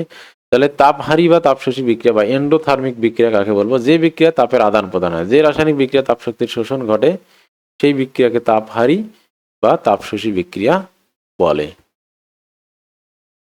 ও আচ্ছা, সরি, তো এন্ডোথার্মিক, ও ওটা না, ওইটা দুইটাই তো তাপহারী বা তাপশোষীতে একই মিনিং করতেছে। আচ্ছা, ভুল হয়ে গেছে এখানে। ঠিক আছে, তাপহারী এবং তাপশোষিত একই জিনিস। ও আচ্ছা, ঠিক আছে, যাই হোক, তাপহারী এবং তাপশোষী যেহেতু একই জিনিস, অর্থাৎ তাপ যে বিক্রিয়া তাপ গ্রহণ হয় সেটাকে বলা আছে এন্ডোথার্মিক রিয়াকশন। তাহলে এই ধরনের বিক্রিয়া কি করে, তাপ শোষণ হয়, অর্থাৎ বিক্রিয়া ঘটার জন্য এক্সট্রা তাপ দিতে হয়, বিক্রিয়া ঘটার জন্য এক্সট্রা তাপ দিতে হয়। যেমন এগুলো উদাহরণ হিসেবে মাথায় রাখতে হবে। যেমন 1 মোল নাইট্রোজেন এবং 1 মোল অক্সিজেন পরস্পরের সাথে বিক্রিয়া করলে 2 মোল নাইট্রিক অক্সাইড উৎপন্ন হয় এবং এখানে 180 কিলোজুল তাপ শক্তি শোষিত হয়, এটি তাপশোষী বিক্রিয়া। ঠিক আছে, তাহলে আমরা এখানে বলতে পারি যে বন্ধন শক্তি কার বেশি, এদের দুইজনের বন্ধন শক্তি বেশি আর এর বন্ধন শক্তি কম। বন্ধন শক্তি বেশি হওয়ার ফলে এদেরকে ভাঙ্গার জন্য যত শক্তি দিতে হয়, এই জিনিসটা তৈরি হওয়ার সময় সেই পরিমাণ শক্তি বের হয় না, 180 কিলোজুল পরিমাণ শক্তি কম বের হয়। তাহলে এদেরকে ভাঙ্গার জন্য যে পরিমাণ শক্তি দিতে হয়, এটা তৈরি হওয়ার সময় 180 জুল কম শক্তি উৎপন্ন হয়, 180 জুল শক্তি কম। মনে করে এদেরকে ভাঙ্গার জন্য 200 জুল শক্তি, 200 জুল শক্তি দিতে হয়, কিলোজুল উদাহরণ হিসাবে, আর এইটা গড়ার সময় মাত্র 20 জুল শক্তি বের হয়। তার মানে এর বন্ধন শক্তিটা কম। যত বন্ধন শক্তি হবে সেই পরিমাণ শক্তি বন্ধন গঠনে বের হবে, আর বন্ধন ভাঙ্গার সময় এই পরিমাণ শক্তি দিতে হবে আমাদের বাইরে থেকে আর কি। তার মানে কি, কত ডিফারেন্স হলে 180 জুল, তার মানে 180 কিলোজুল শক্তি এক্সট্রা হবে কি এখানে, এই নাইট্রোজেন এবং অক্সিজেনের মধ্যে 180 কিলোজুল শক্তি থেকে গেল। ঠিক আছে, ওকে, আমরা বিক্রিয়া ডেলএস ব্যবহার করেও লিখতে পারি। তাহলে এটাকে যেহেতু এটা কি হিসেবে আছে, তাপহারী বিক্রিয়া, তাহলে এখানে ডেলএস কি হবে, পজিটিভ হবে। ঠিক আছে, এখানে প্লাস আছে প্লাস। তাহলে আমরা যখন ডেল এস কে আলাদা করে লিখবো তখন সেটাকে তাপকে আমরা বিক্রিয়কের সাথে কল্পনা করে লিখবো, নট উৎপাদ। এটা যদি উৎপাদ হিসেবে লিখতাম তাহলে কিন্তু মাইনাস 180 দিতে হইতো। ঠিক আছে, কারণ 180 কিলোজুল শক্তি এখানে কি হয়, ক্ষয় হয়ে যায়। ঠিক আছে, আমরা বিক্রিয়ার তাপকে ডেল্টা এস দিয়ে এভাবে লিখতে পারি। ওকে, এরপর হচ্ছে ইলেকট্রনের স্থানান্তর। ইলেকট্রন স্থানান্তরের উপর ভিত্তি করে রাসায়নিক বিক্রিয়াকে দুই ভাগে ভাগ করা যায়, যেমন রেডক্স বিক্রিয়া এবং নন রেডক্স বিক্রিয়া। তাহলে এটা তাপ হারি হলো, আমরা তাপ উৎপাদী বিক্রিয়া বললাম কি, ও আচ্ছা, এই যে তাপ যে বিক্রিয়া তাপ উৎপাদন হয়, আচ্ছা এটা দেখলাম আমরা। তাহলে এখানে তোমাদের দুইটাই উদাহরণ আছে, তাপ উৎপাদী বিক্রিয়া আছে অ্যামোনিয়ার বিক্রিয়া, আর তাপ হারি বিক্রিয়া হচ্ছে তোমার এই যে তোমার ইয়ার বিক্রিয়া, কি যেন বলে, নাইট্রোজেন নাইট্রিক অক্সাইডের উৎপাদন। ওটা হচ্ছে অ্যামোনিয়ার উৎপাদন, এটা হচ্ছে নাইট্রিক অক্সাইডের উৎপাদন। তো ওখানে তাপ গ্রহণ হয় 92 জুল, এখানে তাপ শোষণ হয় কত, 180 জুল। ঠিক আছে, ওখানে তো ওইগুলো মাথায় রাখবো। তাহলে ওখানে ডেল এইচ এর মান -92, এখানে ডেল এইচ এর মান +180। -92 আছে, 92 জুল তাপ উৎপাদন হয়, এখানে +180 মানে 180 জুল তাপ শোষিত হয়। সেগুলো এমসিকিউতে আসতে পারে খুব বেশি। এরপরের অংশটা হচ্ছে রাসায়নিক বিক্রিয়ায় ইলেকট্রনের স্থানান্তর। তো এই ইলেকট্রনের স্থানান্তরের উপর ভিত্তি করে বিক্রিয়াগুলোকে কয়েক ভাগে ভাগ করা যায়। আমরা আগের ভাগটা দেখলাম, প্রথমে ভাগ দেখছি কি বিক্রিয়ার দিক, সামনের দিকে নাকি পেছনের দিকে নাকি দুই দিকেই, মানে একদিকে ঘটে নাকি দুই দিকে ঘটে, একটা একমুখী আর একটা উভমুখী। তারপর দেখলাম তাপ উৎপাদন হয় কি হয় না, তাপ উৎপাদন হয় নাকি তাপ শোষণ হয়, এটার উপর ভিত্তি করে দুই প্রকার। এখন দেখবো আমরা ইলেকট্রন স্থানান্তর, অর্থাৎ ইলেকট্রনের আদান প্রদান হয় কি হয় না, এটার উপর নির্ভর করে দুই ভাগে ভাগ করা হয়েছে। একটা হচ্ছে রেডক্স বিক্রিয়া, অক্সিডেশন থেকে হচ্ছে রেডক্স, রিডাকশন। রিডক্স মানে হচ্ছে, রিডক্স কথাটার অর্থ হচ্ছে জারণ বিজারণ। আচ্ছা, রিডাকশন মানে বিজারণ, এই রিডাকশনের রেট, এবং অক্সিডেশন মানে হচ্ছে জারণ, এই অক্সিডেশনের অক্স প্রথম অংশটা নিয়ে এই দুইটা মিলে সমন্বয়ে গঠিত হয়েছে রেডক্স। তার মানে রেডক্স অর্থ হচ্ছে কি, যার মধ্যে জারণ অথবা বিজারণ ঘটে, তাহলে এটাকে বলা হচ্ছে জারণ বিজারণ বিক্রিয়া। তাহলে একসাথে আমরা বলতেছি কি জারণ বিজারণ বিক্রিয়া। তাহলে রেডক্স মানে হচ্ছে কি, এটা কোনো মৌলিক শব্দ না, এটা একটা যৌগিক, মানে এটা একটা মানে শব্দকে ফরমেশন করা হয়েছে নতুন ভাবে। ঠিক আছে, তাহলে রেড, রেড আর অক্স। তাহলে রেড মানে হচ্ছে রিডাকশন অর্থাৎ বিজারণ বিক্রিয়ার প্রথম অংশ, আর অক্স হচ্ছে অক্সিডেশন জারণ বিক্রিয়ার প্রথম অংশ মিলে এটা হচ্ছে বিজারণ জারণ, অর্থাৎ জারণ বিজারণ বিক্রিয়াকে একসাথে বলা হয় কি রিডক্স বিক্রিয়া। ঠিক আছে, তাহলে এখন আমরা দেখবো জারণ কি বিজারণ কি। ঠিক আছে, তো জারণ বিজারণ বিক্রিয়াকে একসাথে, তাহলে এটা সংজ্ঞা হচ্ছে কি জারণ বিজারণ বিক্রিয়াকে একসাথে রেডক্স বিক্রিয়া বলে। বা তো জারণ বিজারণ বিক্রিয়ায় বিক্রিয়ক সমূহের মধ্যে ইলেকট্রনের আদান প্রদান ঘটে, একটি বিক্রিয়ক ইলেকট্রন ত্যাগ করে এবং অপর বিক্রিয়কটি সেই ইলেকট্রন গ্রহণ করে।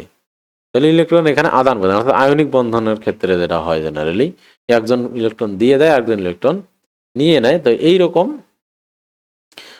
ক্ষেত্রে একটা বিক্রিয়ক ইলেকট্রন ত্যাগ করে আর একটা বিক্রিয়ক সেই ইলেকট্রন গ্রহণ করে।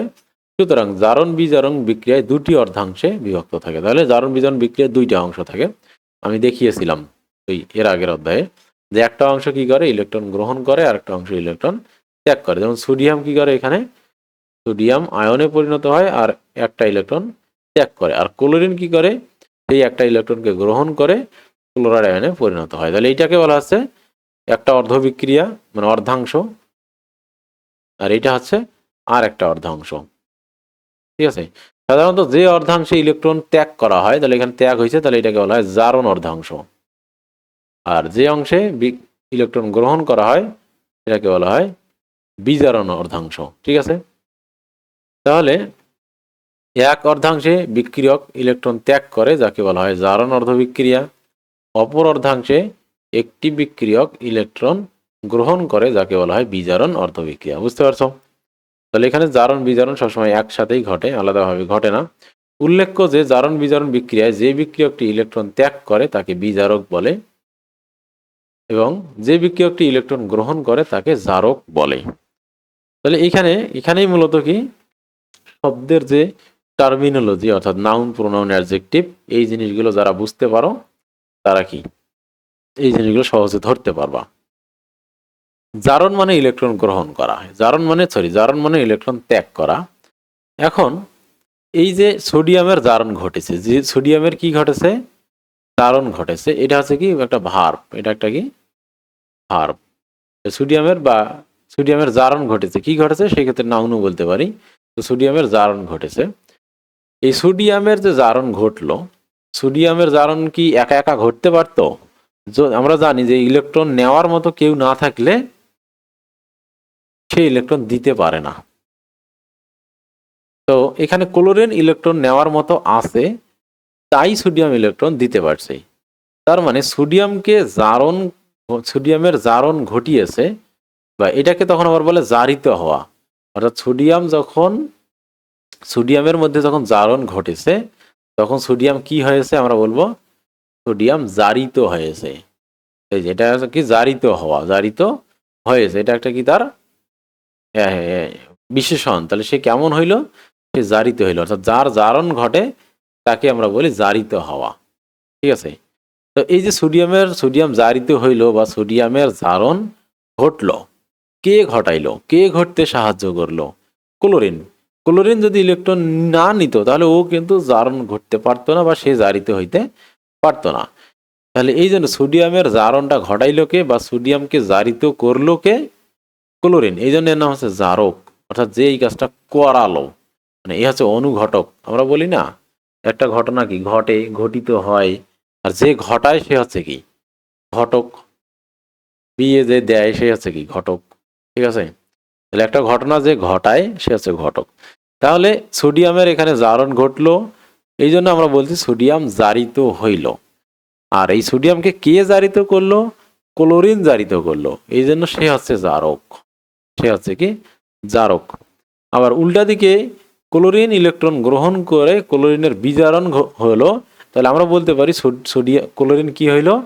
সোডিয়াম বিজারিত হলো। সোডিয়াম কি হলো? বিজারিত হলো। তো সোডিয়ামের বিজারণ ঘটা মানে হচ্ছে সোডিয়াম বিজারিত হলো। এই সোডিয়াম বিজারিত হলো, কে তার এই বিজারিত করলো তাকে, বা কে তার বিজারণ ঘটালো, বা কে তাকে বিজারিত করলো? সোডিয়াম যদি ইলেকট্রন না দিত তাহলে কি ক্লোরিন বিজারিত হইতে পারতো? পারতো না। তাহলে সোডিয়ামের বিজারণ ঘটালোটাকে, ক্লোরিনের বিজারণ ঘটালোটাকে সোডিয়াম। এই জন্য না হচ্ছে বিজারক। অর্থাৎ জারণ ঘটনাটা যে ঘটালো সে হচ্ছে জারক, আর বিজারণ ঘটনাটা যে ঘটাতে সাহায্য করলো সে হচ্ছে বিজারক। বুঝতে পারছো? তাহলে আমরা এখানে কি বললাম, যে ইলেকট্রন ত্যাগ করে তার ঘটে জারণ বা সে হয় জারিত, আর সে অন্যটাকে করে বিজারিত, এই জন্য সে বিজারক। তাহলে যার জারণ ঘটে সে বিজারক, যার জারণ ঘটে সে নিজের জারণ ঘটিয়ে অন্যকে বিজারিত করে, নিজের জারণ ঘটিয়ে অন্যকে বিজারিত করে। ওই জন্য সোডিয়াম ক্লোরাইড হলো কি, ওই জন্য সোডিয়াম হচ্ছে কি বিজারক। আর ক্লোরিনের বিজারণ ঘটে, সে বিজারিত হয়, হওয়ার মাধ্যমে সোডিয়ামকে জারিত হইতে সাহায্য করে, এই জন্য সে হচ্ছে জারক। তাহলে আমরা বলতে পারবো কি, যার জারণ ঘটে সে বিজারক, যার জারণ ঘটে সে বিজারক, আর যার বিজারণ ঘটে সে জারক। ও নিজে বিজারিত হয়, অন্যকে জারিত করে, এই জন্য সে জারক। আর যে জারিত হয়, যার জারণ ঘটে সে নিজে জারিত হয়, অন্যকে করে বিজারিত, এই জন্য সে হচ্ছে বিজারক। ঠিক আছে। তো এইভাবে জারক, বিজারক, জারণ, বিজারণ বুঝতে পারবা। তো এগুলো অল ইটস, এটা নাউন, প্রোনাউন, অ্যাডজেক্টিভ যারা বুঝো ভালো করে সহজে বুঝতে পারো। ভার্বাল নাউন, ঠিক আছে, ভার্বাল অ্যাডজেক্টিভ, ক্রিয়া বিশেষণ বা ক্রিয়া বিশেষ্য, এই যে পদগুলো আছে। ঠিক আছে। তো এই বিক্রিয়ায় সোডিয়াম ইলেকট্রন ত্যাগ করেছে। সোডিয়াম ইলেকট্রন কি করছে? ত্যাগ করেছে। আমি যেটা অর্ধেক বিক্রিয়াটা দেখিয়েছি তোমাদের, এই যে সোডিয়াম কি করছে? ইলেকট্রন ত্যাগ করেছে। আমি যদি আবারও দেখাই, সোডিয়াম ভেঙে গেছে, সোডিয়াম ভেঙে ইলেকট্রন কি হয়েছে? ত্যাগ করেছে। সোডিয়ামের কি ঘটেছে? সোডিয়ামের জারণ ঘটেছে। সোডিয়ামের কি ঘটেছে? জারণ ঘটেছে। এই জন্য সে বিজারক, যার জারণ ঘটে সে বিজারক। সুতরাং সোডিয়াম কি বিজারক পদার্থ। অপরদিকে ক্লোরিন ইলেকট্রন গ্রহণ করেছে, তো ক্লোরিন নিজে জারিত হয়েছে, আর সোডিয়ামকে এই সোডিয়ামের জারণ ঘটাইতে অর্থাৎ সোডিয়ামের ইলেকট্রন ত্যাগ করতে সাহায্য করছে, এই জন্য সে হচ্ছে জারক অর্থাৎ জারণ ঘটাইতে সাহায্য করছে, সোডিয়ামকে জারিত হইতে সাহায্য করছে, এই জন্য সে জারক। ঠিক আছে, ওকে। যে বিক্রিয়ায় কোনো পরমাণুর ইলেকট্রনের দান ঘটে, অর্থাৎ যে পরমাণু ইলেকট্রন দান করে ওই পরমাণুর ধনাত্মক চার্জের সংখ্যা বৃদ্ধি পায় বা ঋণাত্মক চার্জের সংখ্যা হ্রাস পায়, তাকে জারণ বিক্রিয়া বলে। ঠিক আছে, সাধারণত যে পরমাণুটা কি থাকে তোমার নর্মাল হিসেবে থাকে, তার যখন জারণ ঘটে তখন তার কি করে পজিটিভ চার্জের সংখ্যা কি হয় বৃদ্ধি পায়, ইলেকট্রন সে ত্যাগ করলো বৃদ্ধি পেল। আবার কিছু কিছু ক্ষেত্রে আছে সে অলরেডি আয়ন হিসেবেই আছে, যেমন আয়রনের আমরা জানি আয়রনের যোজনী কি 2 আর 3, তাহলে সে যখন ফেরিক ক্লোরাইড ফেরাস ক্লোরাইড যখন সে তৈরি করে তখন তার এখানে যোজনী কত, তখন তার জারণ সংখ্যা কত 2+, আর ক্লোরিন দুইটা ক্লোরিন মিলে মাইনাস, একটা মাইনাস আর দুইটা মিলে দুইটা মাইনাস। ঠিক আছে, তো এইরকম হইলো। এখন এস চাইলো তো আয়রন তো চাইতে পারে কি এই বিক্রিয়াটাও ঘটাইতে পারে, তার মানে বিক্রিয়াটা এরকম হইতে পারে যে ফেরাস ক্লোরাইড আরো ক্লোরিনের সাথে যুক্ত হয়ে কি হইলো ফেরিক ক্লোরাইডে পরিণত হইলো। তাহলে এখানে কি হইলো, তাহলে এখানে একটা আয়রন কি করছিল দুইটা ইলেকট্রন প্রথমে ত্যাগ করছিল, আর একটা আয়রন প্রথমে কি করছিল দুইটা ইলেকট্রন ত্যাগ করেছিল, 2+ ছিল। এখন পরে যখন আরো একটা ইলেকট্রন আসলো তখন সে কি করলো ক্লোরিন আসলো, ওই ক্লোরিনের সাথে ওই ক্লোরিনকে নতুন যে ক্লোরিনটা আসলো তাকেও সে একটা ইলেকট্রন দিল। তাহলে কি হলো এই আয়রন এ কি করলো আরো একটা ক্লোরিন আরো একটা ইলেকট্রন দান করে কি করলো এইরকমই পরিণত হইলো। তাহলে এইটা হলো কি, তাহলে যখন জারণ ঘটবে তখন তার ধনাত্মক চার্জের পরিমাণ কি হবে বৃদ্ধি পাবে, যখন সে পিওর মৌল হিসেবে থাকবে তখন তার জারণ সংখ্যা হচ্ছে 0। তাহলে যখন একটা মৌল একা থাকে তখন তার চার্জের মান হচ্ছে 0। এ যখন জারিত হয় তখন সে কি করে এই ইলেকট্রনটাকে গ্রহণ করে, এই ইলেকট্রনটাকে সে কি করে গ্রহণ করে, ইলেকট্রনটাকে ত্যাগ করে তার পজিটিভ চার্জের সংখ্যা বেড়ে যায়। আর এখানে সে পজিটিভ চার্জ অলরেডি ছিল কিন্তু সে আরো একটা ইলেকট্রন দান করলো, বিশাল বড় দানবীর সে আরো একটা ইলেকট্রন দান করলো, তাহলে তার জারণ সংখ্যা আস্তে আস্তে চার্জের সংখ্যা বেড়ে গেল। তাহলে আমরা কি বলতে পারি যখন কোনো মৌলের জারণ ঘটে তখন সে ইলেকট্রন দান করে অর্থাৎ তার ধনাত্মক চার্জের সংখ্যা বেড়ে যায়। আবার উল্টাটাও হইতে পারে, হতে পারে। এখন উল্টাটা কিভাবে হইতে পারে, মনে করো যে এইখানে কি আছে সোডিয়াম ক্লোরাইড আছে, এখানে সোডিয়াম ক্লোরাইড আছে কিন্তু কোনো কারণে সোডিয়াম ক্লোরাইড আর একসাথে থাকবে না, তাদের সংসারের ঝগড়াঝাটি হয়েছে, তারা আলাদা হয়ে যাবে।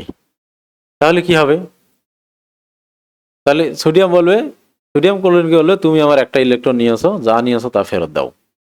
এবার উল্টাটা ঘটবে, তাহলে সোডিয়াম আয়ন কি করবে, এবার সোডিয়াম আয়ন এবার ইলেকট্রনটা গ্রহণ করে কি হবে সোডিয়ামে পরিণত হয়। তাহলে এবার কি হলো সোডিয়াম কিন্তু সোডিয়াম আয়ন ইলেকট্রন গ্রহণ করে 0 হইল। তাহলে তার মধ্যে এটা তাহলে কি হইল সোডিয়াম আয়নের বিজারণ ঘটলো, এবার সোডিয়াম আয়ন ইলেকট্রন গ্রহণ করলো, তার জারণ মান কমে গেল, আগে ছিল +1 এখন হয়ে গেল 0। তাহলে এর এবার কি হয়ে গেল বিজারণ হয়ে গেল কিন্তু।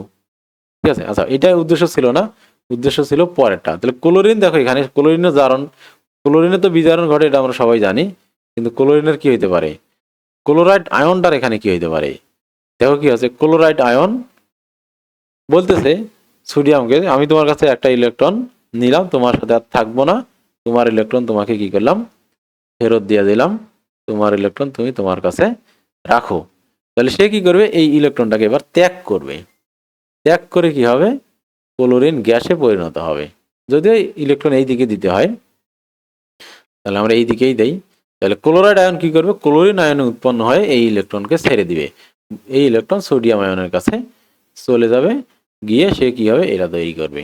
ঠিক আছে, আচ্ছা যাই হোক, তাহলে ক্লোরিন এখানে কি করলো এবার কিন্তু ক্লোরাইড আয়নটা কি করলো ইলেকট্রন ছেড়ে দিল, তার মানে ক্লোরাইড আয়নের কি ঘটলো এখানে জারণ ঘটলো, জারণ যখন ঘটলো তখন তার -1 ছিল এবার 0 হয়ে গেল, তাহলে তার কি হলো ঋণাত্মকতার মান কমে গেল।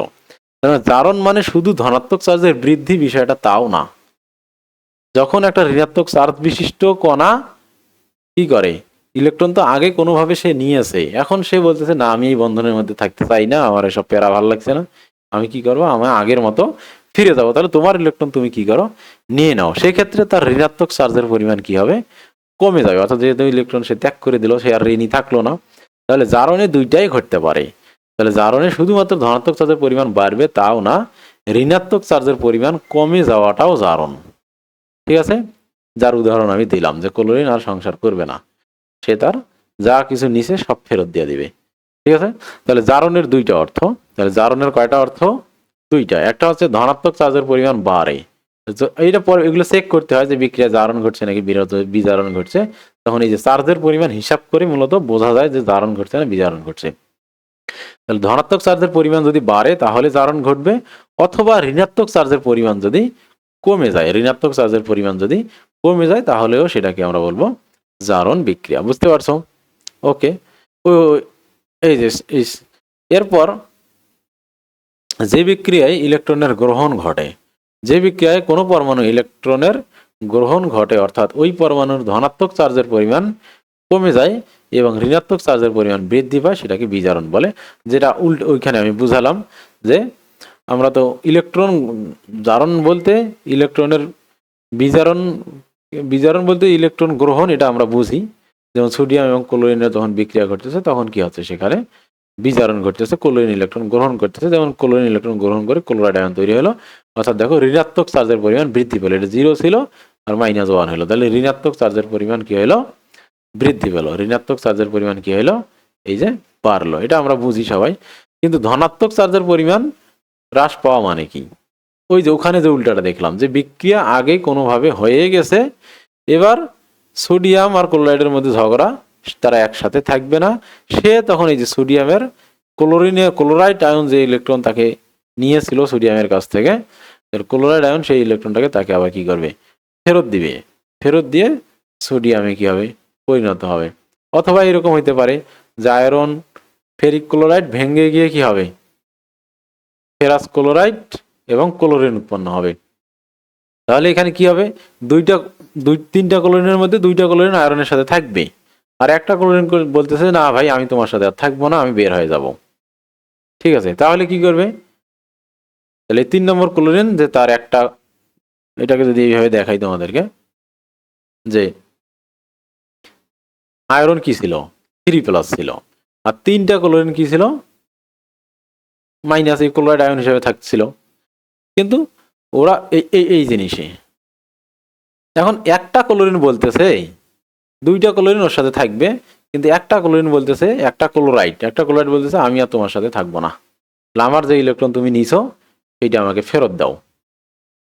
তাহলে কি করবে, তাহলে আয়রন কি করবে, তার যে এই 3+ ছিল সে 2+ হয়ে যাবে, আর একটা ইলেকট্রন কি করবে, ছেড়ে দিয়ে দিবে। সরি, একটা ইলেকট্রন এর কাছ থেকে নিয়ে নেবে। সরি, উল্টা বললাম যে ক্লোরিন ওর সাথে থাকবে না। তাহলে এই ক্লোরিন তো আগে কি করছে, এই আয়রনের সাথে 3টা ক্লোরিন তো কি করছে, 3টা ক্লোরিন 3টা ইলেকট্রন নিয়ে কি হয়ে গেছে, ক্লোরাইড হয়েছে। এইভাবে যদি আলাদা ভেঙে বুঝাই তাহলে তোমাদের জন্য সুবিধা হবে। তাহলে এই যে আয়রন, এই আয়রনের কাছ থেকে 3টা ক্লোরিন 3টা ইলেকট্রন নিয়ে কি করছে, 3টা ক্লোরাইড তৈরি হয়েছে। এখন এই ক্লোরাইড বলতেছে যে আমি আর তোমার সাথে থাকবো না, তোমার যে ইলেকট্রন আছে তুমি সেটা বাপু ফেরত নিয়ে আমাকে মুক্ত করে দাও, আমাকে মুক্ত করে নাও। তখন আয়রন কি করবে, তখন ক্লোরিন কি করবে, এই ক্লোরাইড আয়ন কি করবে, সে ক্লোরিন গ্যাসে পরিণত হবে আর একটা ইলেকট্রন ছেড়ে দিবে। তখন ওই ইলেকট্রন কি করবে, Fe3+ ছিল, ও এই ইলেকট্রনটাকে গ্রহণ করে Fe2+ এ পরিণত হবে। তাহলে এই যে ক্লোরাইড কিন্তু ক্লোরাইড আয়ন ইলেকট্রন ত্যাগ করে দিল, তাহলে তার কি হলো, এটা আমি একটু আগেই বুঝাইছি, তার জারণ হইল। ঠিক আছে, আর এইখানে কি হইলো, আয়রন আয়ন যেটা ছিল, আয়রন 3+ আয়ন যেটা ছিল, ফেরিক আয়ন, সে কিন্তু ইলেকট্রন এবার গ্রহণ করে ফেরাস আয়নে পরিণত হইল। ঠিক আছে, ফেরাস আয়নে পরিণত হলো। আমরা জানি ছোটর ক্ষেত্রে আজ যুক্ত করা হয়, বড় হইলে মানে বেশি ইলেকট্রন আদান প্রদান হইলে, মানে যোজনী বেশি হইলে ইক। তাহলে এবার কিন্তু কি হলো, আয়রনের বিজারণ ঘটলো। আয়রনের কি ঘটলো, আয়রনের বিজারণ ঘটনায় আয়রন 3+ আয়নের অর্থাৎ ফেরিক আয়নের বিজারণ হয়েছে, ফেরিক আয়নের বিজারণ হয়েছে। তাহলে এখানে কি হয়েছে, ধনাত্মক চার্জ দেখো কমে গেল। ধনাত্মক চার্জ কমে গেছে, তার মানে কি, সে কিছু ইলেকট্রন আগে আগে অনেক বেশি ত্যাগ করেছিল, এবার সে ওই ত্যাগকৃত ইলেকট্রনের মধ্যে দুই একটা এবার গ্রহণ করে ফেলছে। তার মানে কি হইলো, তার বিজারণ ঘটলো, সেই ইলেকট্রন গ্রহণ করলো। আয়রনের কিন্তু বিজারণ ঘটে নাই, এখানে ফেরিক আয়নটার বিজারণ ঘটছে। তাহলে এই আয়ন একটা ইলেকট্রন নিয়ে 2+ হয়েছে। তাহলে এইভাবে কি হয়, ধনাত্মক চার্জ কমে গিয়ে বিজারণ হয়। তাহলে বিজারণ মানে হচ্ছে কি ধনাত্মক চার্জ কমে যাওয়া। ঠিক আছে, ধনাত্মক চার্জ কমে যাওয়াও হচ্ছে বিজারণ। ধনাত্মক চার্জ কমে যাওয়া মানে কি, সে কিছু পরিমাণ ইলেকট্রন নিজের মধ্যে গ্রহণ করছে, এই জন্যই তো ধনাত্মক চার্জ কমে গেছে। তখন ইলেকট্রন গ্রহণ মানেই তো ঋণাত্মক। ঠিক আছে, তাহলে এইভাবে কি হচ্ছে, তাহলে আমরা দুইটা মিনিং বললাম। জারণ মানে হচ্ছে, জারণ মানে কি ধনাত্মক চার্জ বৃদ্ধি অথবা ঋণাত্মক চার্জ হ্রাস।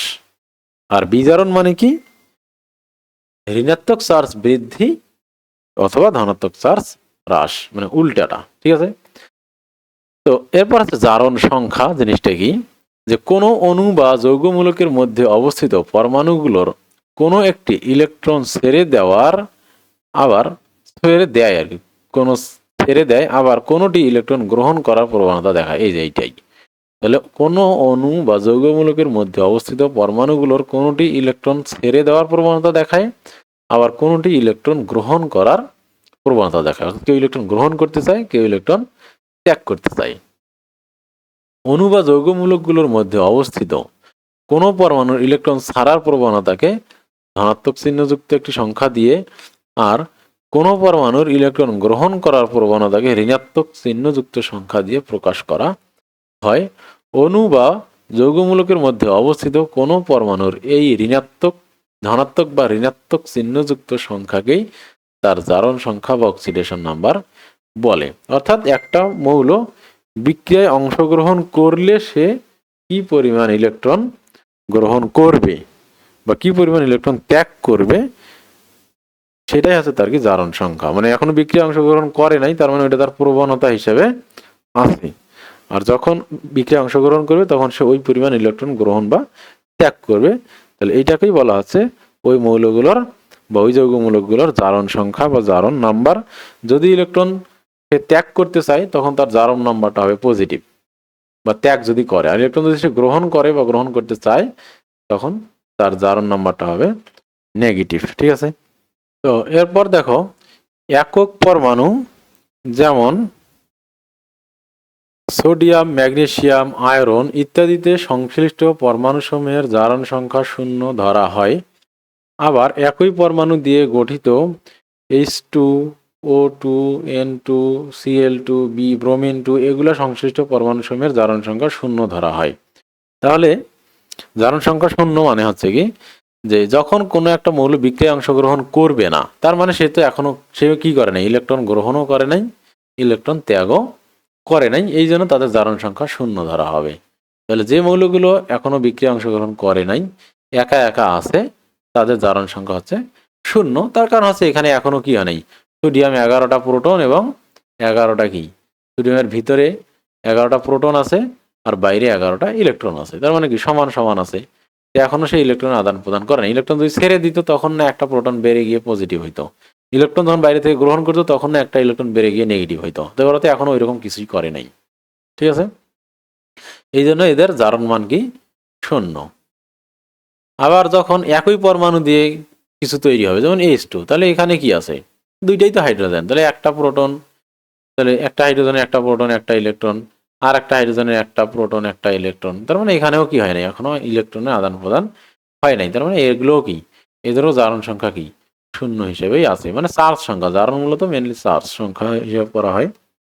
একইভাবে অক্সিজেন এও 0, নাইট্রোজেন 0, ক্লোরিন 0, ব্রোমিন 0, তখন এখানে এরা এখনো কি করে নাই, ইলেকট্রন আদান প্রদান করে নাই।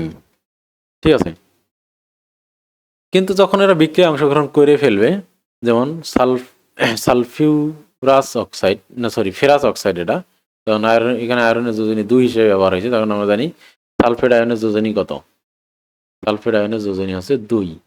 তার মানে একটা সালফেট আয়নের সাথে একটা আয়রন যুক্ত হয়েছে, তার মানে যোজনী সমান সমান হওয়া লাগবে। তাহলে আয়রনের যোজনীও এখানে 2, এই জন্য এর নাম হচ্ছে ফেরাস সালফেট। আর যদি ফেরি হইতো তাহলে ফেরিক হইতো। তাহলে আয়রনের জারণ সংখ্যা হচ্ছে +2 এবং Fe ধাতুতে Fe এর আয়রন ধাতুর জারণ সংখ্যা 0। ঠিক আছে, তাহলে যখন আয়রন একা থাকবে তাহলে এই যে জিনিসটা,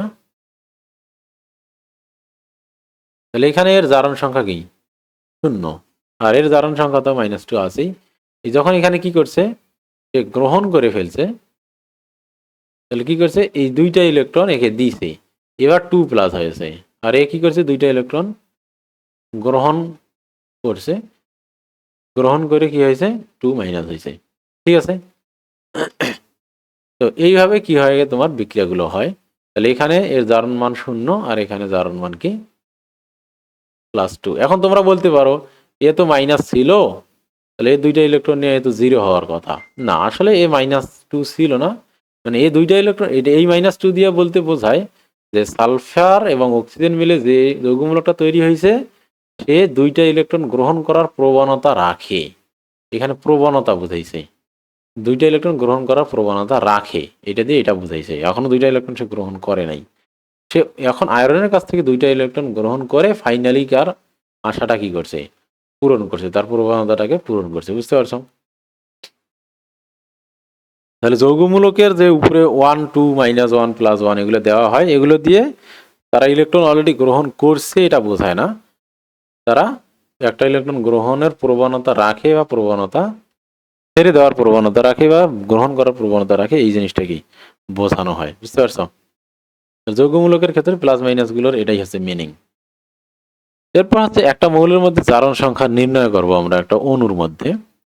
একটি যৌগে কোনো একটি মৌলের জারণ সংখ্যা যৌগের অন্যান্য মৌলের জারণ সংখ্যার উপর নির্ভর করে। যৌগে কোনো একটি মৌলের জারণ সংখ্যা বের করার জন্য যৌগের অন্যান্য মৌলের জারণ সংখ্যা জানতে হয়। তো কিছু কিছু আছে জারণ সংখ্যা সহজে জানা যায়, ওদেরগুলো মনে রাখতে হবে, আর ওগুলোকে ব্যবহার করে অন্যদের জারণ সংখ্যা বের করা যায়। সাধারণত যাদের জারণ সংখ্যা পরিবর্তনশীল হয়, যাদের জারণ সংখ্যা অর্থাৎ যাদের পরিবর্তনশীল যোজনী আছে, তাদের জারণ সংখ্যা হিসাব করতে বলে। যেমন এটা কি 2 হইতে পারে, 3 হইতে পারে, সালফার কি হইতে পারে 2, 4, 6। তো আমরা জানি এগুলো যোজনী, আর ধাতুগুলোর জারণ সংখ্যা প্লাস হয়, আর অধাতুগুলোর জারণ সংখ্যা এটা কি হয়, মাইনাস হয়ে যায়। কখনো আবার বিক্রিয়ার ধরন হিসাবে এগুলোও প্লাস হিসাবে থাকতে পারে। যেমন সালফার যখন অতি বেশি অক্সিজেনের সাথে অধিক ঋণাত্মকের কারোর সাথে যুক্ত হয়, তখন আবার সে এটাই পজিটিভ হিসেবেই শো করে। তো এই জন্য জারণ মানের কোনো ফিক্স নেই। ঠিক আছে, পজিটিভও হইতে পারে, নেগেটিভও হইতে পারে, আর যোজনী সবসময় পজিটিভ সংখ্যা। তো এরকম যারা পরিবর্তনশীল যোজনী শো করে, তাদের ক্ষেত্রে একটা মৌলে যোজনী বা জারণ কত হয়েছে সেটা হিসাব করতে হয় জেনারেলি। ঠিক আছে, যেমন এখানে ধাতু সমূহের জারণ সংখ্যা সবসময় ধনাত্মক। এমনি এগুলো জারণ সংখ্যা যখন আমরা হিসাব করবো, তখন এই ইনফরমেশনগুলো আমাদের মাথায় রাখতে হবে। ঠিক আছে, ধাতুগুলোর জারণ সংখ্যা সবসময় ধনাত্মক এবং অধাতুগুলোর জারণ সংখ্যা সবসময় ঋণাত্মক হয়। ধাতুর জারণ সংখ্যা ধনাত্মক, অধাতুর জারণ সংখ্যা ঋণাত্মক। যখন ধাতু অধাতু একসাথে থাকবে তখন এই কথা সত্য, কিন্তু যদি একাধিক অধাতু একসাথে থাকে, তখন কিছু কিছু অধাতু আছে ধনাত্মক হিসেবে থাকবে, কিছু অধাতুর জারণ মান ঋণাত্মক হবে। আচ্ছা, ওটা পরে দেখতেছি আমরা। তাহলে যেমন ক্যালসিয়াম, সোডিয়াম ক্লোরাইড আছে, তাহলে আর ধাতুগুলোর ক্ষেত্রে জারণ সংখ্যা বেশিরভাগ সময় তার গ্রুপ নম্বরের সাথে মিলে যায়, আর অধাতুগুলোর ক্ষেত্রেও মিলে যায়। তো ধাতুগুলো বেসিক পয়েন্ট হিসেবে কাজ করে। ধরুন সোডিয়াম, তাহলে এখানে +1 আর ক্লোরাইড -1, সমান সমান হয়ে গেল। জারণ সংখ্যা, টোটাল জারণ সংখ্যা কিন্তু 0 হইতে হয়। টোটাল জারণ সংখ্যা কত হওয়া লাগে, 0 হওয়া লাগে, অর্থাৎ +1 -1 মিলে 0। এরপর হচ্ছে নিরপেক্ষ যৌগে পরমাণু সমূহের মোট জারণ সংখ্যা 0 হয়। অর্থাৎ একটা নিরপেক্ষ যৌগ, এটা হচ্ছে একটা নিরপেক্ষ যৌগ। নিরপেক্ষ যৌগের বাইরে তাহলে কি আছে, তোমরা বলতে পারতে অনিরপেক্ষ যৌগ আছে কিনা। অনিরপেক্ষ যৌগ বলে কিছু নাই, যৌগ মূলক আছে। নিরপেক্ষ যৌগের সাথে কি এর বিপরীত হচ্ছে কি যৌগ মূলক। এরা কিন্তু নিরপেক্ষ না, এরা একাধিক মৌল যুক্ত হয়েছে, হওয়ার পর এরকম নিরপেক্ষ হয় নাই, অর্থাৎ আরো সে একটা ইলেকট্রন ত্যাগ বা গ্রহণের সক্ষমতা রাখে, এই জন্য সেগুলো নিরপেক্ষ যৌগ না। নিরপেক্ষ যৌগের বিপরীতে আছে যৌগমূলক। ঠিক আছে, নিরপেক্ষ যৌগে পরমাণু সমূহের মোট জারণ সংখ্যা 0 হয়। যেমন এখানে পানি, তাহলে অক্সিজেনের কি হবে +1, আর দুইটা অক্সিজেন মিলে +2 হবে, আর অক্সিজেন তো একাই মাইনাস কি হাইড্রোজেন, একটা হাইড্রোজেন +2, দুইটা হাইড্রোজেন মিলে প্লাস প্লাস, একটা হাইড্রোজেন +1 আর দুইটা হাইড্রোজেন মিলে হয়েছে +2, আর একটা অক্সিজেন -2, তাহলে হয়ে গেল কি 0। ঠিক আছে, তো এরপর হচ্ছে আধান বিশিষ্ট আয়নে। আধান বিশিষ্ট আয়ন মানে যৌগমূলক। এগুলোতে পরমাণু সমূহের মোট জারণ সংখ্যা হবে তাদের আধান সংখ্যার সমান। মোট জারণ সংখ্যা কত হবে? তাদের আধান সংখ্যার সমান। যেমন এটা আছে কি -2 আছে, -2। তো এইগুলোর ক্ষেত্রে ঝামেলা। অক্সিজেন কত হবে? এখানে সালফার আছে এবং অক্সিজেন আছে, তাহলে এইখানে দুইটাই অধাতু, কিন্তু একটা হবে কি ঋণাত্মক আর একটা হবে ধনাত্মক। তাহলে এদের মোট জারণ সংখ্যা হবে কি -2। তাহলে -2 মিলবে কিভাবে? অক্সিজেন এখানে মাইনাস, অক্সিজেন এখানে মাইনাস, তাহলে অক্সিজেন হচ্ছে 4 দুগুণে 8 অর্থাৎ -8। তাহলে টোটাল -2 হওয়ার জন্য এর হওয়া লাগবে কি +6, এর হওয়া লাগবে কি +6। তাহলে সালফারের এখানে কি +6, আর অক্সিজেনের কি, অক্সিজেনেরটা নন। সালফার পরিবর্তনশীলতা শো করে, কারণ আমরা জানি সালফারের 2, 4, 6 এবং সেগুলো পজিটিভও হয় নেগেটিভও হয়। তো যখন আর অক্সিজেন সবসময় নেগেটিভ, বেশিরভাগ ক্ষেত্রেই, সবারই ব্যতিক্রম আছে, সায়েন্স মানেই ব্যতিক্রম। তো তাহলে অক্সিজেন মাইনাস, তাহলে 4টে অক্সিজেন, তাহলে একটা অক্সিজেন -2, তাহলে 4টে অক্সিজেন -8 হইল। আর সম্মিলিতভাবে এটা হওয়া লাগবে -2, তাহলে সালফারের +6 হওয়া ছাড়া অন্য কোনো উপায় নেই। তাহলে আমরা জানি সালফারের 6 আছে, তাহলে +6 হবে, তাহলে সামগ্রিকভাবে হলো কি -2। ঠিক আছে। একইভাবে অ্যামোনিয়া, এখানে যদি আমি দেখাই যে NH4, নাইট্রোজেন এখানে পরিবর্তনশীলতা শো করে, আর হাইড্রোজেন সবসময় +1। হাইড্রোজেনের +1 মিলে হবে কি +4, তাহলে দুইটাই মিলে হওয়া লাগবে +4। তাহলে হাইড্রোজেনের হওয়া লাগবে কত? -3। +4 হলে তো 0 হইতো, তাহলে এখানে দুইটাই মিলে +4 টিকতে হবে, +1 টিকতে হবে, +1 থাকতে হবে। তাহলে +1 থাকার একটাই উপায়, সেটা হচ্ছে হইতে হবে নাইট্রোজেনকে -3 হইতে হবে। তাহলে এখানে নাইট্রোজেনের জারণ মান -3, আর এটা ঠিক আছে। এইভাবে কি হলো বুঝতে গেল। আর এখানে যেটা আছে সেটা আমি বলেই দিছি যে ক্ষার ধাতু অর্থাৎ গ্রুপ 1-এর সবসময় জারণ সংখ্যা +1 হয়। মৃৎক্ষার ধাতু যেগুলো গ্রুপ 2, সেগুলো জারণ সংখ্যা +2 হয়। দুনিয়াতে সবারই ব্যতিক্রম আছে, এরও ব্যতিক্রম আছে, একটু পরেই আমরা দেখব। ধাতব হ্যালাইডে হ্যালোজেনের জারণ সংখ্যা -1, যেটা আমরা দেখলাম একটু আগে, সোডিয়াম ক্লোরাইড। ধাতব হ্যালাইড বলতে বোঝানো হচ্ছে, আমরা জানি যে গ্রুপ 17-এর যে মৌলগুলো আছে সেগুলোকে বলা হয় কি halogen. Fluorine, chlorine, bromine, iodine. এবং আমরা জানি এদের যখন, তাহলে যখন ক্লোরিন যখন মাইনাস হয় তখন এটাকে ক্লোরাইড বলি, ক্লোরিন যখন মাইনাস হয় তখন এটাকে ফ্লোরাইড বলি। তাহলে এদেরকে সব একসাথে বলা হয় হ্যালোজেন, একসাথে হ্যালোজেন বলা হয়। তাহলে এদের আয়নগুলোকে একসাথে বলা হয় হ্যালাইট, এদের আয়নগুলোকে একসাথে বলা হয় কি হ্যালাইট। ওই জন্য বলা হচ্ছে এখানে ধাতব হ্যালাইট, এই জন্য বলা হচ্ছে এখানে কি ধাতব হ্যালাইট। তো ধাতব হ্যালাইট মানে হচ্ছে যে কোনো একটা ধাতুর সাথে হ্যালোজেনগুলোর বিক্রিয়া হবে, তাহলে সেটাকে একসাথে বলা হচ্ছে ধাতব হ্যালাইট। তাহলে সেখানে হ্যালোজেনগুলোর জারণ সংখ্যা সবসময় -1 হবে। যেমন সোডিয়াম ক্লোরাইডে -1 দেখলাম। যদি আমরা ম্যাগনেসিয়াম ক্লোরাইড লিখি তাহলে ওখানে কি সোডিয়াম প্লাস ম্যাগনেসিয়াম +2 আর ক্লোরিন হবে +1, তাহলে দুইটা ক্লোরিন মিলে -1 হবে, তাহলে দুইটা ক্লোরিন মিলে কি হবে -1 হবে। ঠিক আছে, এরকম। আচ্ছা, এরপর দেখো অধিকাংশ যৌগে হাইড্রোজেনের জারণ সংখ্যা +1। বেশিরভাগ যৌগে, অধিকাংশ যৌগে হাইড্রোজেনের জারণ সংখ্যা +1, কিন্তু এরা যখন শুধুমাত্র ধাতুর সাথে যুক্ত হবে, অর্থাৎ ধাতব হাইড্রাইড হবে। ঠিক আছে, ধাতব হাইড্রাইড যখন মাইনাস হইলে কিন্তু আইড যুক্ত হয়, আমি বারবার বলছি। এমনিতে কিন্তু হাইড্রোজেন ক্লোরাইড, হাইড্রোজেন অক্সাইড বা পানি যেটা, কিন্তু যখন ধাতুর সাথে যুক্ত হয়েছে তখন সে ঋণাত্মক 1 হবে, তখন হাইড্রাইড হয়। ঋণাত্মকের নামের ক্ষেত্রে সবসময় আইড যুক্ত হয়, তখন সে কি হবে ধাতব হাইড্রাইড। তখন যোজনী হবে -1, বা জারণ সংখ্যা, সরি যোজনী না, জারণ সংখ্যা -1। যেমন এই যে এখানে অ্যামোনিয়া NH3, তাহলে NH3 এখানে এটা তো ধাতব না, তারপরও ধাতু তো না, তারপরও কিন্তু এই যে এইখানে মেইনলি দেখো, এইখানে দেখো, এইখানে এইখানে দেখো লিথিয়াম, লিথিয়াম অ্যালুমিনিয়াম হাইড্রাইড, এর নাম আছে লিথিয়াম অ্যালুমিনিয়াম হাইড্রাইড। তাহলে এখানে হাইড্রোজেন কি হবে ঋণাত্মক হিসেবে থাকবে, এখানে হাইড্রোজেন ঋণাত্মক। এইটাতে দেখো, এটা থেকে ধাতব হ্যালাইট না, এটা কি ধাতব হ্যালাইট না, এই জন্য এখানে সোডিয়াম হাইড্রোজেন হবে কি +1। তাহলে তিনটে হাইড্রোজেন মিলে +3, আর নাইট্রোজেন হচ্ছে -3। ওকে, মিলে গেল। তো এটাতে কোনো সমস্যা নেই।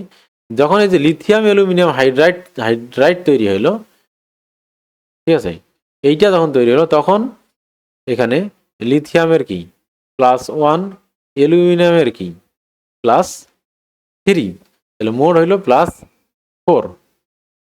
আর তাহলে হাইড্রোজেনকে কি হইতে হচ্ছে -4 হইতে হচ্ছে, 4টা হাইড্রোজেন মিলে -4, তাহলে একটা হাইড্রোজেন -1। তারপর সোডিয়াম হাইড্রাইড আছে, সোডিয়াম হাইড্রাইড, তাহলে এখানেও সোডিয়াম কত +1 আর হাইড্রোজেনকে -1 হওয়া লাগে, ঠিক আছে। তাহলে এইভাবে কি হচ্ছে তোমাদের হাইড্রোজেন কি হচ্ছে, কখনো হাইড্রোজেন যখন ধাতু ছাড়া অন্য কারোর সাথে বিক্রিয়া করতেছে তখন সে বস, সে পজিটিভ। আর যখন সে বড় বসের কাছে যাচ্ছে গ্রুপ 1 এবং গ্রুপ 2 এর কাছে, তখন সে হয়ে যাচ্ছে কি বস আর থাকতেছে না, তখন সে বাধ্য হয়ে ইলেকট্রন নিচ্ছে, ঠিক আছে। এরপর দেখো অধিকাংশ যৌগে হাইড্রোক্সাইডে জারণ সংখ্যা, অক্সিজেনের জারণ সংখ্যা হয় -2। তাহলে বেশিরভাগ যৌগে হাইড্রোজেন, যেগুলোকে অক্সাইড বলে, হাইড্রোজেন অক্সাইড, শুধু অক্সাইড, সেগুলোতে জারণ সংখ্যা হয় -2। আর কিছু আছে পার অক্সাইড, এগুলোতে -1। আর কিছু আছে সুপার অক্সাইড, যেগুলোতে -1/2, ঠিক আছে। তাহলে বেশিরভাগ যৌগে অক্সিজেনের জারণ সংখ্যা হচ্ছে কত -2। আর কিছু আছে পার অক্সাইড, যেগুলোতে -1 হয়, যেমন হাইড্রোজেন পার অক্সাইড। যেমন এখানে দেখো হাইড্রোজেনের তো আমরা জানি কি +1, তাহলে +2 হবে দুইটা হাইড্রোজেন মিলে, দুইটা অক্সিজেন মিলেও +2, তাহলে একটা অক্সিজেনের ভাগে কিন্তু সরি -2, একটা অক্সিজেনের ভাগে মাইনাস, যেমন H2O2। হাইড্রোজেনের ক্ষেত্রে আমরা জানি এখানে +1 হবে, তাহলে দুইটাই মিলে +2। অক্সিজেনকেও -2 হইতে হবে, তাহলে টোটাল 0 হওয়ার জন্য।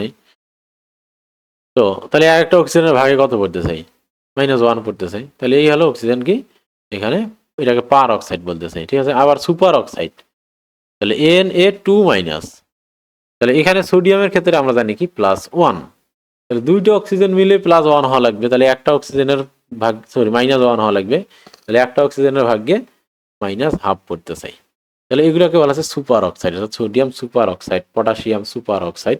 তাহলে এই গেল জারণ সংখ্যার কি বিষয়। তাহলে এই জারণ মানগুলো আমাদের যদি জানা থাকে, তাহলে আমরা কি করতে পারবো, অন্যান্য সমস্ত মৌলের জারণ মান, যেগুলো পরিবর্তনশীল জারণ মান শো করে, তাদেরটা আমরা বুঝতে পারবো, ঠিক আছে।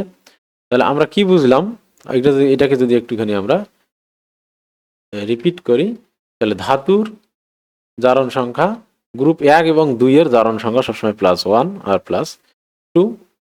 ধাতুর জারণ সংখ্যা ধনাত্মক, অধাতুর জারণ সংখ্যা ঋণাত্মক। নিরপেক্ষ যৌগের জারণ সংখ্যা হচ্ছে 0, অর্থাৎ যে এখনো বিক্রিয়ায় অংশগ্রহণ করে নাই তার জারণ সংখ্যা 0। আর যেগুলো যৌগমূলক আধান বিশিষ্ট, তাদের জারণ সংখ্যা হবে তাদের আধান সংখ্যার সমান। ক্ষার ধাতু, এটা তো বললাম। ধাতব হ্যালাইডের হ্যালোজেনগুলোতে জারণ সংখ্যা -1 হয় হ্যালোজেনগুলোর। আর হাইড্রোজেনের ক্ষেত্রে +1 হয় বেশিরভাগ ক্ষেত্রেই, কিন্তু হাইড্রোজেন যখন অধাতুর সাথে বিক্রিয়া করে তখন +1, আর ধাতুর সাথে বিক্রিয়া করলে -1, ঠিক আছে। আর অক্সিজেনটা জানাই লাগবে, বেশিরভাগ অক্সিজেনে -2। আর যেগুলো সুপার অক্সাইড এবং পার অক্সাইড, সেগুলোতে সুপার অক্সাইডে -1/2, পার অক্সাইডে -1। এগুলো দেখলেই বোঝা যাবে, এগুলো সাধারণত ধাতুর সাথেই হবে, আর এখানে হাইড্রোজেন হিসেবে হয়েছে। তাছাড়া আর হাইড্রোজেন তো আমরা জানি যে, তাহলে হাইড্রোজেনের ক্ষেত্রে আমরা জানি সেটা +1 হয় যখন সে অধাতুর সাথে থাকে। তো ওই হিসাব করে আমরা অক্সিজেন সুপার না পার হবে সেটা বুঝতে পারবো। এরপর হচ্ছে কোনো অণু বা আয়নে সংশ্লিষ্ট মৌলের জারণ সংখ্যা নিচের পদ্ধতিতে নির্ণয় করা যায়, ঠিক আছে। সেটা হচ্ছে কি, 1 নম্বর, যৌগ বা আয়নে অবস্থিত যে পরমাণুটির জারণ সংখ্যা বের করতে হবে, ধরে নিই তার জারণ সংখ্যা x, অর্থাৎ যারটা আমরা বের করবো, অর্থাৎ যে পরিবর্তনশীল যোজনী শো করবে, জারণ মান সে করবে, তারটা আমরা x ধরে নেব। আর বাকিগুলো জানা থাকবে, তো সবগুলো যোগ করে আমাদের 0 হওয়া লাগবে। এরপর হচ্ছে যৌগ বা আয়নের সকল মৌলের জারণ সংখ্যাকে তাদের নিজ নিজ পরমাণুর সংখ্যা দ্বারা গুণ করে তাদের সমষ্টি বের করতে হবে। জারণ সংখ্যার সমষ্টি হবে অণুর ক্ষেত্রে 0, আয়নের ক্ষেত্রে তার চিহ্ন সহ চার্জ সংখ্যার সমান। এখান থেকে পরমাণুর জারণ সংখ্যা x বের করা যাবে। যেমন পটাশিয়াম পারম্যাঙ্গানেট অণুতে কেন্দ্রীয় পরমাণু বা ম্যাঙ্গানিসের জারণ সংখ্যা বের করতে হবে।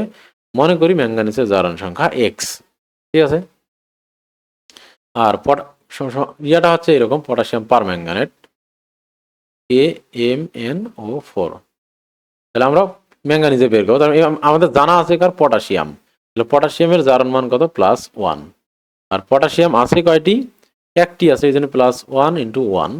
আর অক্সিজেনের জারণ মান আমরা জানি, অক্সিজেনের জারণ মান -2 নিয়ে তার জারণ সংখ্যাকে তার পরমাণু সংখ্যা দ্বারা গুণ করে যোগ করো, তাহলে প্লাস অক্সিজেনের জারণ সংখ্যা কত -2 আর গুণন কি 4 হইল। আর ম্যাঙ্গানিজের জারণ সংখ্যা আমরা x ধরেছি, x, আর ম্যাঙ্গানিজ আছে কত একটা, তাহলে x × 1। ঠিক আছে।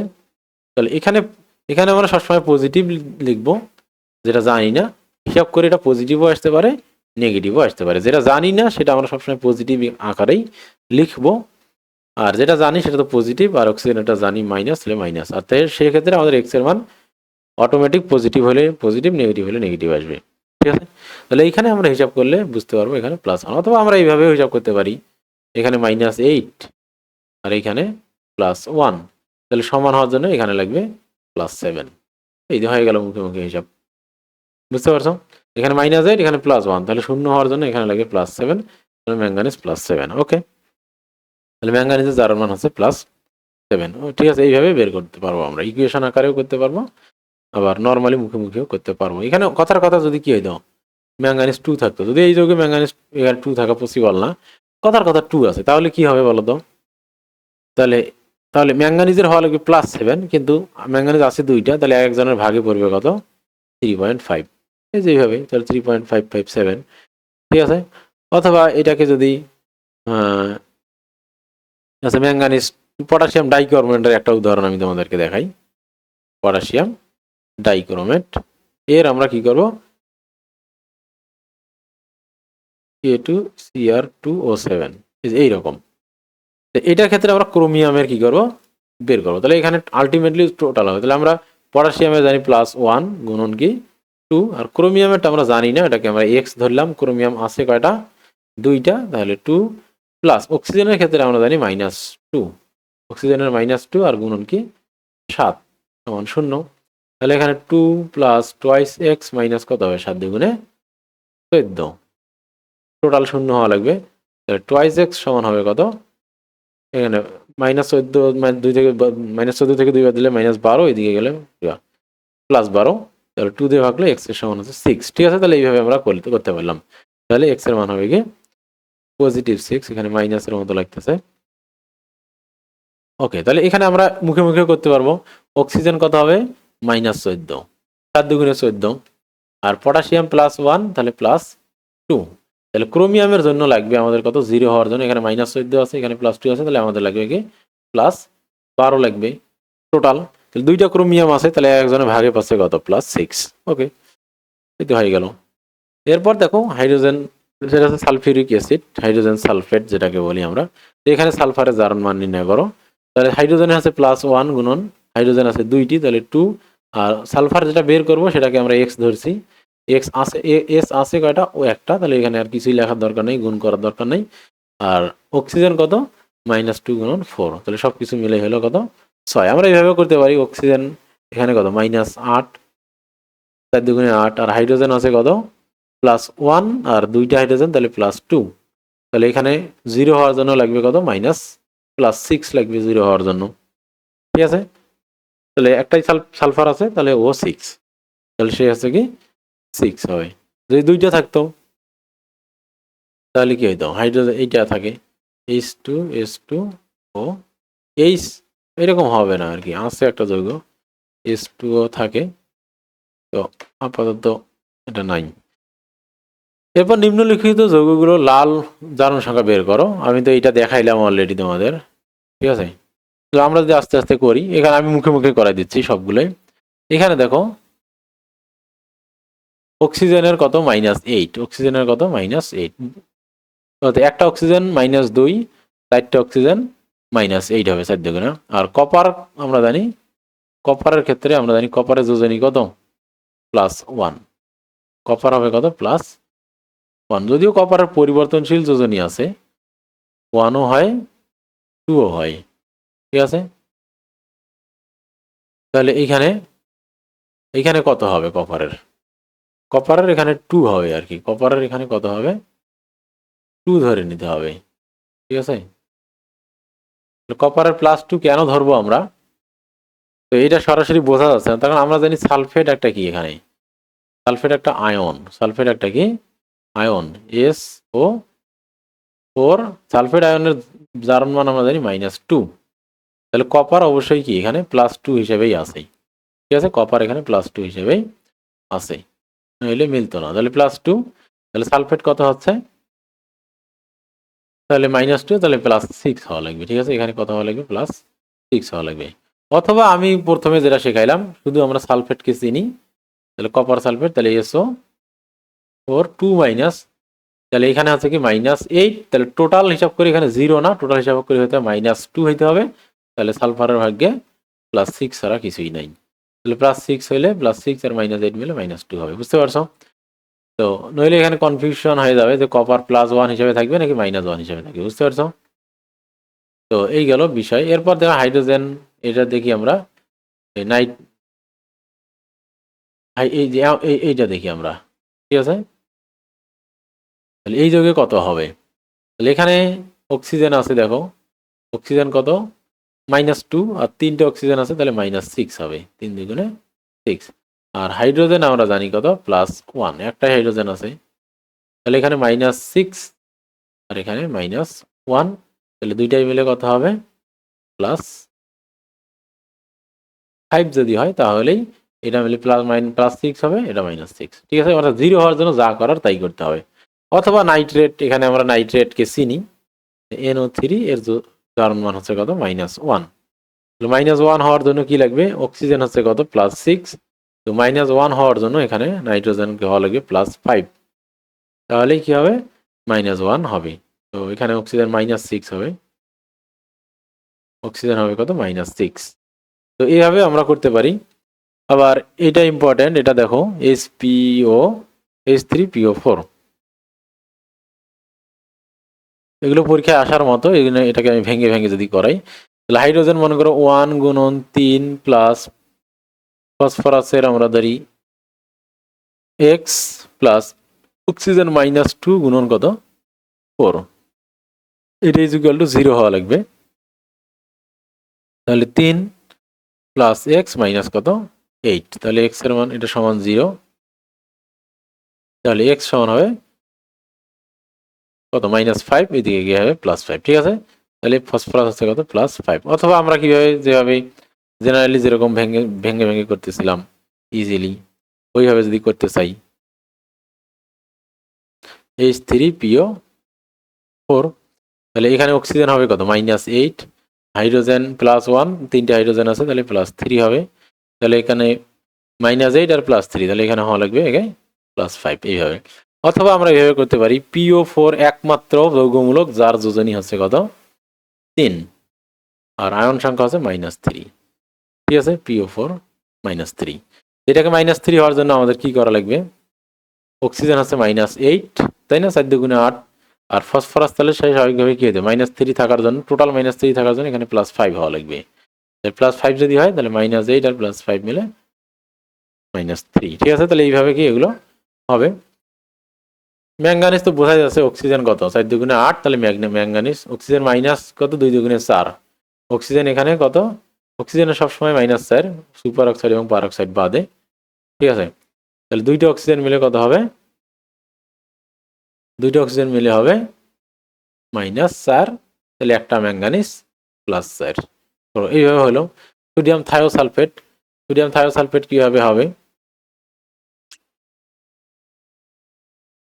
এটাকে যদি আমরা দেখাই, তাহলে এখানে দেখাই সোডিয়াম থায়োসালফেট ও 4, তাহলে আমরা কি করবো, সোডিয়ামে আছে +1, তাহলে +1 কে 2 দ্বারা গুণ করব, সালফারের ধরি x কে 2 দ্বারা গুণ করব, তখন সালফার দুইটা আছে, আর অক্সিজেন আছে -2 গুণন কত 4 = 0, 4 না 3, থায়োসালফেট FS3, এটা হবে কি 4 না, থায়োসালফেট যেহেতু 3, তাহলে এখানে হবে কত গুণন 3 ইজিক্যাল টু 0। তাহলে এখানে আমরা হিসাব করি, তাহলে 2 প্লাস টোয়াইস এক্স মাইনাস 3 দুগুণে 6 ইজিক্যাল টু 0। তাহলে টোয়াইস এক্স ইজিক্যাল টু হবে মাইনাস প্লাস 4 হবে, যেমন 6 থেকে 2 বার দিলে 4 মাইনাস 4 হবে, আর এদিকে আসলে প্লাস 4। তাহলে এক্স এর মান হচ্ছে 2, তাহলে এক্স সমান হবে 2। তাহলে এখানে সালফারের জারণ মান অনলি প্লাস 2। অথবা এইভাবে আমরা হিসাব করতে পারি, এখানে অক্সিজেন হবে কত, -6, আর সোডিয়াম হবে +1। -6 কেন, একটা অক্সিজেন -2, তিনটা অক্সিজেন -6, সোডিয়াম +1, দুইটা সোডিয়াম হবে +2, দুইটা সোডিয়াম হবে কি +2। তাহলে আর শূন্য হওয়ার জন্য আমাদের বাকি লাগে আর কত, +4 লাগে কি +4, অর্থাৎ দুইটা সালফার মিলে +4 হচ্ছে। তাহলে একটা সালফারের কপালে থাকতেছে +2। ঠিক আছে, তো এইভাবে আমরা মুখে মুখেও হিসাব করতে পারি। ঠিক আছে, তো এরপর তাহলে আমরা এখানে দেখে নিলাম যে কিভাবে জারণ মান এবং বিজারণ মান তৈরি হয়। তো আমরা আজকে অনেক টপিকস পড়ে ফেলেছি এবং অনেক সময় হয়ে গেছে। এরপর জারণ বিজারণ একসাথে ঘটে কিনা এটা আমরা অলরেডি আলোচনা করেছি। তারপরে এখানে আরেকটু বইয়ে যেহেতু আসছে, বিস্তারিত আলোচনা করে আমরা বাকি অধ্যায়টা নেক্সট ক্লাসে শেষ করে দেবো ইনশাআল্লাহ।